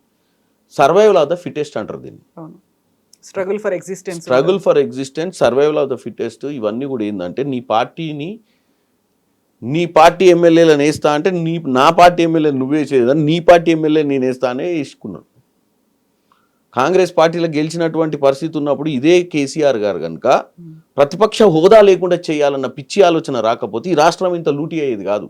ఇలా కేసీఆర్ ఫామ్ హౌస్లో వండుకుంటాడు కాదు. ఆ తిక్క ఆలోచన ఏదైతుందో అసలు ప్రతిపక్షమే లేకుండా చేద్దాం, అసెంబ్లీని నిర్వీర్యం చేద్దాము, ఎవడు కూర్చోద్దు ఏ కుర్చీలల్లా అని చెప్పి మేమే కూర్చుంటాం, మేమే మాట్లాడుకుంటాం, మేమే ఏకాపాత్రాభినయం చేస్తాం అనుకోవడం వల్లనే ఈ రాష్ట్రంలో ఏ నిర్ణయం తీసుకున్నా చర్చకు రాలే. కాళేశ్వరం ఎందుకు కడుతున్నాం, ఈ లక్షల కోట్ల అప్పులు ఎందుకు అవుతున్నాయి, కరెంట్ ఎక్కడ కొంటున్నాం, ఏ రేటుకు కొంటున్నాం, ఏ జీవోలు ఇస్తున్నాం, ఎన్ని చీకటి జీవోలు ఇస్తున్నాం, ఇవన్నీ ఎందుకు చర్చకు రాలేదు? ప్రజలు వేసిన ఓట్ల ప్రకారం ప్రతిపక్షమే లేకుండా నువ్వు అందరినీ తీసుకొచ్చి నీ బుట్టలు వేసుకొని కాంగ్రెస్ పార్టీకి అసలు అపోజిషన్ లీడర్ లేకుండా చేయడం వల్లనే కదా ఈ ఒరవడి స్టార్ట్ అయింది. ఆయన వల్లనే ఈరోజు అనుభవిస్తుండు కూడా ఆయన దానివల్ల. ఇప్పుడు ఈ 10 మంది ఎమ్మెల్యేలు కాంగ్రెస్లో ఉన్నారా, బీఆర్ఎస్లో ఉన్నారా? వాళ్ళే చెప్తారు కదా అని మళ్ళీ నన్ను అడుగుతారు ఏంది? కాకపోతే అదే వాళ్ళు ఇచ్చిన స్టేట్మెంటే నేను ఇవ్వాలి తప్ప వాళ్ళు ఏ పార్టీలు వాళ్ళు ఇచ్చినాక వాళ్ళే పార్టీలో నేను ధృవీకరించేది ఏంది? స్పీకర్ మాత్రం వాళ్ళు అదే పార్టీ అని చెప్పినప్పుడు కూడా సంజయ్ తో పాటుగా కృష్ణమోహన్, గద్వాల కృష్ణమోహన్ వాళ్ళు కూడా మున్సిపల్ ఎన్నికల్లో కాంగ్రెస్ పార్టీకే ఓటేయమని చెప్పిండ్రు, కండువాలు వేసుకున్నారు, మీ ప్రచార రథాల మీద తిరిగిండ్రు. మరి ఇప్పుడు జీవన్ రెడ్డి ఏమో కన్నీళ్లు పెట్టుకున్నారు. నేను అనేది ఏంటంటే అండి, జీవన్ రెడ్డి గారు అర్థం చేసుకోవాల్సింది ఏంటంటే, కాంగ్రెస్ పార్టీ కేసీఆర్ లాంటి దురందర్ని ఉమ్, పక్కకు తోసిందంటే వాళ్ళతోటి కాకనే కదా రేవంత్ రెడ్డి చేసింది. ఇదే జీవన్ రెడ్లు ఇదే రెడ్లు ఎప్పటి నుంచో ఊరు కదా. కేసీఆర్ అనే సాఫ్ట్వేర్ని అర్థం చేసుకోలేకనే కదా మనం అధికారంలోకి రాంది. సోనియా తల్లెమ్మ అని మనం అందరం సోనియమ్మ ఇచ్చిన తెలంగాణనే మనం సోనియమ్మ ఇచ్చిందని చెప్పుకోకనే కదా ఈరోజు అందరం ఏడుస్తుంది. అసలు కేసీఆర్ అనే వ్యక్తి 2014లో ముఖ్యమంత్రి కాకముందు ఆయన ట్రై చేసిండు కాంగ్రెస్ పార్టీలో మెర్జ్ చేద్దామని. ఎస్ మీరు తెలంగాణ ఇచ్చేరు, ఈ పార్టీ వద్ద ఏముంది అందరం కలిసిపోదాం అంటే వీళ్ళు ఒప్పుకోలే కదా అలా. వాంది ఏముంది, వాని స్టేకే లేదన్నారు. మేమే అసలు చూడండి మేడం ఇట్లా పోయి కొట్టుకొస్తామన్నారు. ఏం చేసిర్రు? 2014లో సోనియా గాంధీ గారు 13లో చర్చ నడిచేటప్పుడు పార్లమెంట్లో తెలంగాణ ఇస్తే ఏంది పరిస్థితి, మరి కేసీఆర్ అప్రోచ్ అవుతుండు, దిగ్విజయ్ సింగ్ వాళ్ళందరూ ఉండి మెర్జీ చేసుకుంటే అయిపోతుంది. ఇంక తెలంగాణలో ప్రత్యామ్నాయమే లేదు, తెలుగుదేశంకి అయితే లేదు భవిష్యత్తు. సింగిల్ ల్యాండెడ్గా మనం 50-50 చేసుకుందామా, 40-60 చేసుకుందామా, 70-30 చేసుకుందామా. గాయనకి ఇచ్చేది మేడం, మనం ఇస్తున్నాం తెలంగాణ మీరు చూడండి అని చెప్పి అప్పుడున్న నాయకులందరూ ప్రగడవాళ్ళు వాళ్ళకి. కానీ ఏమైంది, తెలంగాణ ప్రజలు నమ్మలేదు, కేసీఆర్ని నమ్మిరు. ఈరోజు కేసీఆర్ని తట్టుకొని రేవంత్ రెడ్డి గారు ప్రభుత్వంలోకి వచ్చిన తర్వాత ఏ పని వల్ల మనం కొంతమంది ఎమ్మెల్యేలను పార్టీలకు తీసుకోవాల్సి వస్తుంది, ఎందుకు తీసుకోవాల్సి వస్తుంది, ఎందుకు వాళ్ళందరూ ఈరోజు మన పార్టీ మద్దతుతో అక్కడ ఉంటుర్రు అనే అంశాన్ని జీవన్ రెడ్డి లాంటి సీనియర్ నాయకులు అర్థం చేసుకోవాలి. ఇది ఎవరు నేర్పిన విద్య అని. ఇందాక మీరు అన్నారు ఏమన్నారు, అది సర్వైవల్ ఏమన్నా మీరు కొత్త స్ట్రగుల్ ఫర్ ఎగ్జిస్టెన్స్ అనేది. రాజకీయాలు వాళ్ళు అనుకున్నప్పుడు వాళ్ళు ఓల్డ్ సాఫ్ట్వేర్ అయిపోయారు. రాజకీయాలు మారిపోయినాయి. ఇప్పుడు రాజకీయాలు లెక్క ప్రత్యర్థి చేసే రాజకీయాన్ని కూడా మనమే చేయాలి. ఆయన ఒక ఆట ఆడుతుంటే మనం ఒక ఆట ఆడతామైంది. ఆయన క్రికెట్ ఆడదాం రా అంటే నాకు క్రికెట్ కాదు, నేను కాలుతోడుదంతా చేయితోడు కొట్ట అంటారా ఏంది. సో కాబట్టి ప్రత్యర్థి నేర్పిన ఆటలనే మనం ఆడాలి. వాళ్ళు మారలేదు, పార్టీ వాళ్ళు అక్కడే ప్రూవ్ చేయండి. ఇప్పుడు మరి జీవన్ రెడ్డి బీఆర్ఎస్ వైపు పోతారు అనే ఒక మాట వినిపిస్తుంది. నేను అనేది అది జీవన్ రెడ్డి గారి సొంత నిర్ణయం అండి. జీవన్ రెడ్డి గారిని కూడా పార్టీలో ఏదో ఒకటి అకామిడేట్ చేసి ఆయనకున్న పరిస్థితి, ఆయనకి ఏమీ లేదండి చెప్పండి. పార్టీ ఎమ్మెల్సీ ఇచ్చింది, ఎమ్మెల్యే ఓడిపోతే మళ్ళీ ఎంపీ ఇచ్చింది నిజామాబాద్కు. ఎంతమందికి వచ్చింది అటువంటి అవకాశాలు కాంగ్రెస్ పార్టీలో చెప్పండి. అసలు నేను యంగ్స్టర్స్కి ఎంతమందికి ఇచ్చింది ఈ మధ్యకాలంలో కొత్త అవకాశాలు? ఓటమి ఎన్ని ఇచ్చింది పార్టీ వాళ్ళకు? ఏదో ఒక రోజు రిటైర్ కావాల్సిందే కదండి. ఏదో ఒక రోజు అర్థం చేసుకోవాలి. కావాలంటే సముచిత స్థానం పార్టీ కల్పించాలని కోరుకోవడం తప్పులేదు, కానీ రోజు పోయి మనం డ్యామేజ్ చేసుకుంటే ఎవరికి డ్యామేజ్ అవుతుంది? ఎండ్ ఆఫ్ ద డే పార్టీకే కదా. వాళ్ళ లాంటి స్థాయి నాయకులకు కూడా చెప్పాల్సిన పరిస్థితి ఏర్పడుతుందా? అవతలోడు ఎంటర్టైన్మెంట్ చేసుకుంటారు, ఆయనను అర్థం చేసుకోవట్లేరు. మీడియాకు ఒక మసాలా అంతే. అది వాస్తవంగా ఆయన వచ్చి సోనియా గాంధీ గారితో కూర్చోవచ్చు, పెద్ద మనిషి. నా దగ్గర ఆయన తీసుకొచ్చి జాయిన్ చేసిర్రు. మరి నాకు కూడా ఏదో ప్రోటోకాల్ ఇస్తే నేను కూడా నా కార్యకర్తల్ని కాపాడుకుంటా అని మాట్లాడుకున్నా తప్పు పడతలేదు. నేను రోజు మనం బస్తీ మీద అవ్వాలని గల్లీలో వేసే వేషాలన్నీ కూడా రోజు సోషల్ మీడియాలో ప్రచారం చేసుకుంటా మనోడు ఏడుస్తున్నాం అది చూసి. ఎందుకు ఈ పరిస్థితి వస్తుంది పార్టీలను? బయటోడు ఎంజాయ్ చేస్తుండే, అది అర్థం చేసుకోవాలి ఆయన. ఇప్పుడు మీరు కూడా అడిగిన ప్రశ్న ఏంది, మరి జీవన్ రెడ్డి గారు అట్లా అంటుండని అడగాల్సిన పరిస్థితికి వచ్చింది కదా. ఎవరు 4 గోడల రేవంత్ రెడ్డి గారు ఏదో చెప్పిండు, చెడు చెవులో చెప్పాలి, మంచి పబ్లిక్లో చెప్పాలి. చెడేమో మంచి అందరి మధ్య మంచి వచ్చి నువ్వు మస్తు చేస్తున్నావు అన్న పాలిటిక్స్ సూపర్ అన్న నువ్వు బ్రహ్మాండమైన నాయకుడు అన్న చెవులో చెప్తున్నారు. బయట ఏం లేదు అవి పాటలని అంటారు. బట్ ఇన్ని అయినప్పటికి కూడా నెక్స్ట్ టైం నేనే అవుతా, ఆ తర్వాత 10 ఏళ్ల పాటు జమిలీ వస్తాయి కాబట్టి ఆ తర్వాత కూడా నేనే అవుతా, 29లోనో ఎప్పుడో ఎలక్షన్స్ వస్తాయి, అప్పటిదాకా నేనే ఉంటా, నెక్స్ట్ 10 ఏళ్ళు మొత్తం నాదే క్రెడిట్ రికార్డు అని రేవంత్ రెడ్డి చెప్తుంటే బీఆర్ఎస్ ఏమో మేము వస్తామంటుంది. కవిత కూడా నేను సరికొత్తగా పార్టీ పెడుతున్నా, నేను కూడా ఎలక్షన్ లో నిలబడతా అనేది. నేను ఒకటి చెప్తానండి, 2004 to 14 కాంగ్రెస్ ప్రభుత్వం, 14 to 23 ఎందుకంటే మనం ఎర్లీ పోల్స్ పోయినాం కాబట్టి బీఆర్ఎస్ ప్రభుత్వం, 23 to 34, ఎందుకంటే జమిలీ వస్తే ఒక హాఫ్ ఇయర్ పెరుగుద్ది. ఉమ్, 10 years వేసుకుందాం, ఎవరు ఉంటారు రూలింగ్ పక్కన పెడదాం. 29లో జమిలీ వచ్చినాయి అనుకోండి, 34 కదా. ఉమ్, పబ్లిక్ ఒక ట్రెండ్కి అలవాటయ్యారు. ఉమ్, బీఆర్ఎస్ తోటైనా కాంగ్రెస్ తోటైనా, అంతకుముందు రాజశేఖర రెడ్డి గారు, తర్వాత ఆయన డిమైజ్ తర్వాత కంటిన్యూషన్ రోషయ్య గారు ఆ టర్ము. తెలంగాణ సైడ్ ఉన్న ప్రజలు కానీ ఇప్పుడున్న పరిస్థితులు ఏం ఆలోచిస్తారంటే, ఇప్పుడున్న ఓట్ ప్యాటర్న్ కూడా చూడండి, 2% నుంచి పెరుగుతూ పోతుంది కాంగ్రెస్కి. ఎంత యాంటీ ఇన్కంబెన్స్ అని వాళ్ళు ప్రచారం చేసినా, మా పోల్ మేనేజ్మెంట్ బాగున్నా, వాళ్ళ పోల్ మేనేజ్మెంట్ బాగున్నా, మా పర్సంటేజ్ ఆఫ్ ఓట్ పెరుగుతుంది. ఈ ట్రెండ్స్ చూస్తుంటే 100% తెలంగాణ ప్రజలు మేము RRR, Musi regeneration, metro phase 2,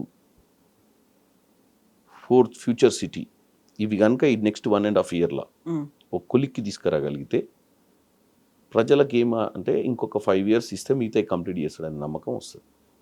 Revanth Reddy గారు చెప్పేది ఏంటంటే, నెక్స్ట్ 2 yearsలో పదే పదే నరేంద్ర మోడీ గారి దగ్గరికి, పదే పదే మంత్రుల దగ్గరికి మాతో పాటు తీసుకెళ్ళి బతలాడేది ఎందుకంటే ప్రోగ్రెస్ చూపించాలి. రేవంత్ రెడ్డి గారు ప్రోగ్రెస్ చూపించగలుగుతా అని పట్టుదల ఉంది, చేయగలుగుతా అనుకుంటుండ్రు. జనం కూడా అదే దిశగా చూస్తారు. మీరు ఇచ్చినటువంటి వాగ్దానాలు నెరవేర్చలేదని పదే పదే వాళ్ళు ఈరోజు లేఖ రాసిండు రాత్రి. ఉమ్, ఎవరికి? ఢిల్లీలో మీటింగ్ పెడితే తెలంగాణ అస్తిత్వాన్ని తాకట్టు పెట్టిర్రు ఢిల్లీలో అని. క్యాబినెట్ ని తీసుకుపోయి అక్కడ ఎందుకు పెడతారు? నేనేమంటున్నా హరీష్ రావు గారికి, ప్రోగ్రెస్ థాట్ ప్రాసెస్ ఉన్న రేవంత్ రెడ్డి గారు ఢిల్లీకి 50 సార్లు పోయినప్పుడు ఆయన పోయినప్పుడు దాసుకోవట్లే, అన్నీ కనపడుతున్నాయి కదా ఇక్కడ పోయిండు. ఉమ్, ప్రధానమంత్రిని పోయి బడేబాయ్ అనాల్సిన పరిస్థితి ఎందుకు వస్తుంది? మరి మీ నాయకుడు అసలు ప్రధానమంత్రి కూడా ఈ దేశానికి అన్నాడు. మన పరిస్థితి బిచ్చగాన్ల పరిస్థితి అయింది. ఫెడరల్ స్ట్రక్చర్లో ఉన్నాం మనం. మన ప్రతి రూపాయి వాళ్ళకి ట్యాక్స్ కట్టినప్పుడు మనం వెనుకకు తెచ్చుకోవాల్సింది ఉంది. మ్యాచింగ్ గ్రాంట్స్ ఇచ్చి లక్షల కోట్లు తెచ్చుకోవాల్సిన పరిస్థితి వాళ్ళు చేయలే. వానికి అపాయింట్మెంట్ అని అడిగేది. ప్రధానమంత్రి అనే వ్యక్తి తెలంగాణకు వస్తే కూడా రిసీవింగ్ చేయనటువంటి పరిస్థితి కేసీఆర్ది. మనం ఏమన్నా నిజాం సర్కార్లమా? భారతదేశంలో లేనమా? మనం ఏమన్నా నియంత పోకడనా? ఏకపాత్ర అభినయమా? దానివల్ల ఎవరు నష్టపోయిండు? రాష్ట్రం నష్టపోయింది. రేవంత్ రెడ్డి గారు ఏంటంటే ఇంక్లూజివ్ పాలసీ, రాజకీయాలు కాదు, ప్రజల అవసరాలు ముఖ్యం. అందుకే నరేంద్ర మోడీ గారి దగ్గర పోతున్నాడు, అందరి దగ్గర పోతున్నాడు. ప్లీజ్ సార్ మీరు వచ్చి 30,000 కోట్లు శాంక్షన్ చేసి RRR మీరే ఓపెన్ చేయండి సార్, మీ పేరే పెట్టండి సార్, మీరు కావాలంటే ఏదైనా చేయండి కానీ మా ప్రజల కోసం చేయండి సార్ అని బతలాడు. అయితే హరీష్ రావు గారు తెలంగాణ ప్రజల్ని వీలైనంత టాలెంట్ తోటి పక్కదో పట్టేయాలని చూస్తున్నాడు. క్యాబినెట్ మీటింగ్ 23వ తారీఖు నాడు ఉంది. వాళ్ళకి తెలియదు ఏడ పెడతారో క్యాబినెట్. ఎందుకంటే వాళ్ళ ఆయంలో ఎప్పుడు క్యాబినెట్ మీటింగ్ సెక్రటేరియట్లో పెట్టలేదు. ఎందుకంటే సెక్రటేరియట్ కులగొట్టి కూసురు కదా. ప్రగతి భవన్లో కూడా పెట్టలే ఎప్పుడు. మరి ఫామ్ హౌస్లో పెట్టుకురో కూడా తెలియదు. రెగ్యులర్గా క్యాబినెట్ మీటింగ్స్, రెగ్యులర్గా మంత్రులు ఎక్కడ దొరుకుతారు, ఎక్కడ ప్రజాపాలన అందిస్తున్నారో తెలిసినటువంటి ప్రభుత్వం తెలంగాణలో మొట్టమొదటిసారి 2023 నుంచి వచ్చింది. అంతకుముందు ముఖ్యమంత్రి ఏడ కూర్చుంటాడు. ముఖ్యమంత్రిని కలవాలంటే గద్దర్ లాంటి వాళ్ళు వాళ్ళ హోమ్ మినిస్టర్ ఏడికోవాలనో తెలియక రోడ్ల మీద బట్కాయించి ఆ గేట్ కాడ కూర్చుంటోళ్ళు పోయి ప్రగతి భవన్ కాడ. సార్ లోపల ఉండి కూడా లీడర్ పూరాన్ని ఇలా కొట్టిటోడు. వాళ్ళు ఈరోజు అస్తిత్వం, ఆత్మగౌరవం, మోకిరిల్లడం, ఈ విషయాలు నిన్న ఉత్తరం రాసిండు ఆయన, భారీ ఉత్తరం. ఈ మున్సిపల్ ఎన్నికలతోటి మొత్తమే మైండ్. ఇప్పుడు ఇక వాళ్ళకు ఒకటే చెప్తున్నాను నేను కూడా, నా సజెషన్ వాళ్ళకు, మా పార్టీలో మేము ఏం చేస్తున్నాము, ఏం డెవలప్మెంట్ చేద్దాం అనుకుంటున్నాము, ఇలా మా లీడర్లందరినీ పిలిచి తెలంగాణ బంగారు తెలంగాణ దిశగా ఎట్లా పోతారు, ఏం వాగ్దానాలు ఇచ్చినా ఎందుకు నెరవేరుస్తలేరు అని మాట్లాడుతున్నారు మా వాళ్ళు. మా పార్టీ హెడ్ ఆఫీసు ఢిల్లీ. మా పార్టీ నాయకుల్ని పిలిస్తే ఢిల్లీకే పిలుస్తారు. మరి వాళ్ళ పార్టీ నాయకుడు ఏడ పిలుస్తుండో తెలుసలేదు. ఫామ్ హౌస్ పిలుస్తుండా, ఏడ పిలుస్తుండో, మరి ఏడ కలుస్తుండో కూడా తెలుసలేదు మాకు. వాళ్ళ పార్టీ నాయకుడిని ఫస్ట్ వాళ్ళ పార్టీ ఆఫీస్కి వచ్చి ఎన్నికలలో ఎందుకు ఓడిపోయినావో అంతర్మదనం చేసుకోవాల్సిన పరిస్థితి వాళ్ళకు ఉంది. అది చేయకుండా పక్క పార్టీవాడు ఏం చేస్తుండని అవసరమా హరీష్ రావుకు? ఎందుకు పార్టీ కంటే కూడా ప్రభుత్వం అని కదా. ప్రభుత్వం గెలిచింది. ప్రభుత్వానికి ఆయనకు గ్యాప్ ఎంతో 2% నుంచి 30% దాకా పోయింది. ఇప్పుడు గ్యాప్ ఎందుకు వస్తుంది? మన అస్తిత్వాన్ని కాపాడాల్సిన అవసరం ఆయనకు ఉంది. దాన్ని వదిలిపెట్టి కాగితం ఉంది కదా, పెన్ను ఉంది కానీ ఉత్తరాలు రాసి గాలికి ఇసిరేస్తే రాజకీయాలు అయిపోతాయా? లేదా రాత్రి కొట్టి వాళ్ళ బామ్మాడిది వచ్చి రెండు వేసుకొని ఉట్టిగా ట్వీట్ కొడితే అయిపోద్దా ఒకటి ఇంగ్లీష్లో? రాజకీయాలు అవి కావు కదా. కింద ప్రజలు ఏం ఊహిస్తారు, ప్రజలు ఏం ఆలోచిస్తారు. ఇంట్లో మన హయాంలో ఇంటికో ఉద్యోగం ఇచ్చినామా లేదా? మనం దళిత ముఖ్యమంత్రిని చేసినామా లేదా? మన హయాంలో ఎన్ని గ్రూప్ 1, గ్రూప్ 2, గ్రూప్ 3, గ్రూప్ 4 పరీక్షలు పెట్టినాం? పేపర్ లీకులు ఎందుకైనాయి? మన హయాంలో మనం ఏం చేసినాం? మన హయాంలో పోనీ 10 ఏళ్ళ అవకాశం ఇచ్చినప్పుడు బంగారు తెలంగాణ దిశగా ఎందుకు పోలే? ప్రతి ఒక్క పేదోడు ఎందుకు ధనవంతుడు కాలేదు? ప్రతి ఊర్లో ఇంకా, ప్రతి మున్సిపాలిటీలో ఇంకా డ్రైనేజీలు ఎందుకు కాలేదు? సీసీ రోడ్లు ఎందుకు కాలేదు? ప్రతి ఊరికి ఇంకా కనెక్టివిటీ రోడ్లు ఎందుకు లేవు? మరి 8 లక్షల కోట్లు అప్పెందుకైంది? ఇవే మాటలు అంటున్నటువంటి కవిత ఇంకో కొత్త పార్టీగా వస్తానంటుంది. వ్యక్తిగా వెళ్తున్న శక్తిగా వస్తాననేది మేలో అనౌన్స్ చేస్తాను అనే మాట. డెఫినెట్గా ఆమెకు నేను బెస్ట్ ఆఫ్ లక్ చెప్తున్నా. ఎందుకు చెప్పనా? ఒక పట్టుదల, నేను ఇందాక చెప్పిన కన్సిస్టెన్సీ. ఏదైనా కోరుకోవచ్చు మనిషి. చామల కిరణ్ కుమార్ రెడ్డి ఎంపీ కావాలని కోరుకుండే, ఎంపీ అయినా ఈరోజు ఆమె కూడా ఒక పార్టీ పెట్టి కొసదాకా నడపాలి. కొసదాకా నడపాలంటే ఆమె దగ్గర అటువంటి శక్తి ఉందో లేదో నాకు తెలియదు. అంటే వాళ్ళ నాన్న దగ్గర నుంచి చూసింది, కొద్దిగా ఎంతో ఆ ఉద్యమంలో పాల్గొన్నది. ఆమెకు అటువంటి పట్టుదల ఏమన్నా ఉండి నడపాలంటే కంటెంట్ కూడా ఉండాలి. నడపాలంటే నాకు ఆమె కంటెంట్ మీద నమ్మకం లేదు. ఆమె ఇప్పుడు ప్రజలలోకి పోయి ఆమె సొంత పార్టీ పెట్టి ప్రజల్ని నమ్మించగలిగే శక్తి ఆమెకు లేదంటున్నా. ఏది? ఆమె ప్రత్యామ్నాయం ఈ రాష్ట్రానికని. ఎందుకంటే దోచుకునేటప్పుడు దాచుకునేటప్పుడు నువ్వు ఎక్కడున్నావు అని అడుగుతారు. 10 ఏళ్ళ పాలన నీ స్థానం ఏంది? మరి ఆ రోజే అలారం ఎందుకు కొట్టలేదు? లక్షల కోట్ల అప్పు జరుగుతున్నప్పుడు నువ్వు కిటికీలకి వెళ్ళి చూస్తున్నావా? ఆ బెంచ్ మీదనే కూర్చున్నావా? పంచుకునే కాడ, వాటాలు పంచుకునే కాడ పంచాయతీ వచ్చిందా? మరి ఇప్పుడే ఎందుకు అలారం మోగించినావు? దొంగతనం చేసి ఊరి బయట పోయి పంచుకొని వెళ్ళిపోయిన తర్వాత నువ్వు ఇప్పుడు పోలీసు వాళ్ళకి ఎందుకు ఫోన్ చేస్తున్నావు? అయ్యాలనే ఇంట్లో దొంగతనం అయ్యేటప్పుడు గేటు బంద్ చేసి లోపల తాళం వేసి అయ్యను అందరినీ, కొడుకును, వాళ్ళ అన్నను అందరిని పిలిచేది ఉంటుంది కదా. సిబిఐని, ఈడీని అందరిని పిలిచి పట్టించేది ఉంటుంది కదా.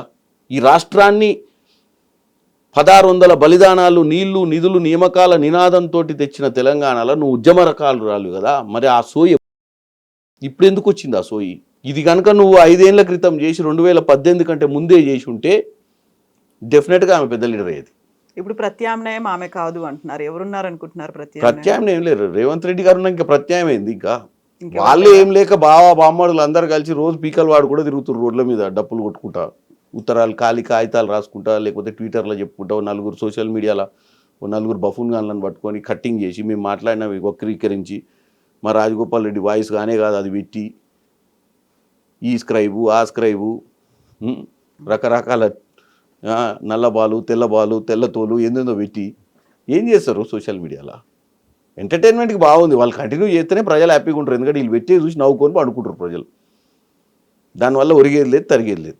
సో నెక్స్ట్ కూడా రేవంతేనా? నెక్స్ట్ రేవంత్. మా ముఖ్యమంత్రి కాంగ్రెసా రేవంతా?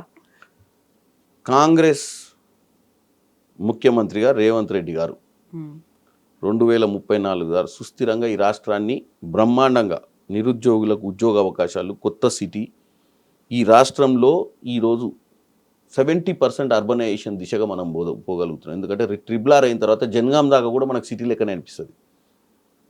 ఎందుకంటే ప్రతి connectivity road, radial roads, green field road Vijayawada.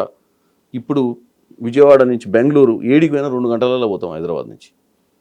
మంచి ట్రాన్స్పోర్ట్ కనెక్టివిటీ, గ్లోబల్ సిటీగా మన ఎయిర్పోర్టు. మనకి ఏం తక్కువ ఉందండి? ఈ కాళేశ్వరం లాంటివి కట్టకుండా అది కరెక్ట్గా ఈ సౌత్ తెలంగాణ, దక్షిణ తెలంగాణలో కృష్ణా జలాల మీద, గోదావరి జలాల కరెక్ట్ తక్కువ ఖర్చుతోటి ప్రాజెక్టులు కట్టి కరెక్ట్ రైతులకు నీళ్ళు వచ్చే విధంగా చేసుకొని ఉంటే రైతులు ఇటు ఫ్యాక్టరీలు, కంపెనీలు తెచ్చుకుంటే, హైదరాబాదు పిల్లలు ఊర్లో వ్యవసాయం చేసుకొని పంపించుకొని చదివించుకుంటే ఇక్కడ ఉద్యోగాలు వస్తే వాడు రేపు పొద్దున జనగాంలో ఉన్నవాడు కూడా RRR వస్తే ఆ RRR అవతలకు ఫ్యాక్టరీ పెడితే వాడు అప్ అండ్ డౌన్ చేయగలుగుతాడు. ఇప్పుడు MMTS మనం ఆడదాకా తెచ్చినాం ఇప్పుడు కొత్తగా 7 దాకా వంగపల్లి దాకా. రేపు ఇంటర్నల్ కనెక్టివిటీ, ట్రాన్స్పోర్ట్ పెరిగితే ప్రపంచ దేశాలతో పోటీ పడతాం కదా, ప్రపంచ సిటీలతోటి. ఆ దిశగా ముందుకు పోతున్నాం మనం. ఓకే, బోల్డ్ అంతా ఉంది, లాంగ్ వే టు గో. ఇంకా చాలా విషయాలు ఉన్నాయి మాట్లాడుకోవడానికి. But we will continue next time. మళ్ళీ మాట్లాడుకోవడానికి బోల్డ్ అన్ని అంశాలు ఉన్నాయి కాబట్టి thank you so much Kiran గారు. మీరు ఎంపీ అయిన తర్వాత వెరీ ఫస్ట్ ఇంటర్వ్యూ ఇచ్చినందుకు. And for more videos, please subscribe to iDream. Please subscribe to iDream. Please subscribe iDream. And please subscribe to iDream. For more videos, subscribe to iDream. Please like, share, and subscribe to the channel. Congratulations, iDream. Subscribe to iDream. Subscribe to iDream. So subscribe to iDream Media. iDream की iDream team अंदर की huge congratulations. Please subscribe iDream Media. Please subscribe to iDream. Subscribe iDream. Please subscribe to iDream. iDream అంటే నా కళల ఛానల్ను subscribe చేసుకున్న నోరు తిరుగుతలేదు మీరైతే గంట గుర్తు కొట్టండి. For more such videos, please subscribe to iDream. Subscribe to iDream. Please subscribe to iDream. Please subscribe iDream Media. Please do subscribe to iDream. Please subscribe to iDream Media. For best entertainment and information, please subscribe iDream. And don't forget to subscribe to iDream.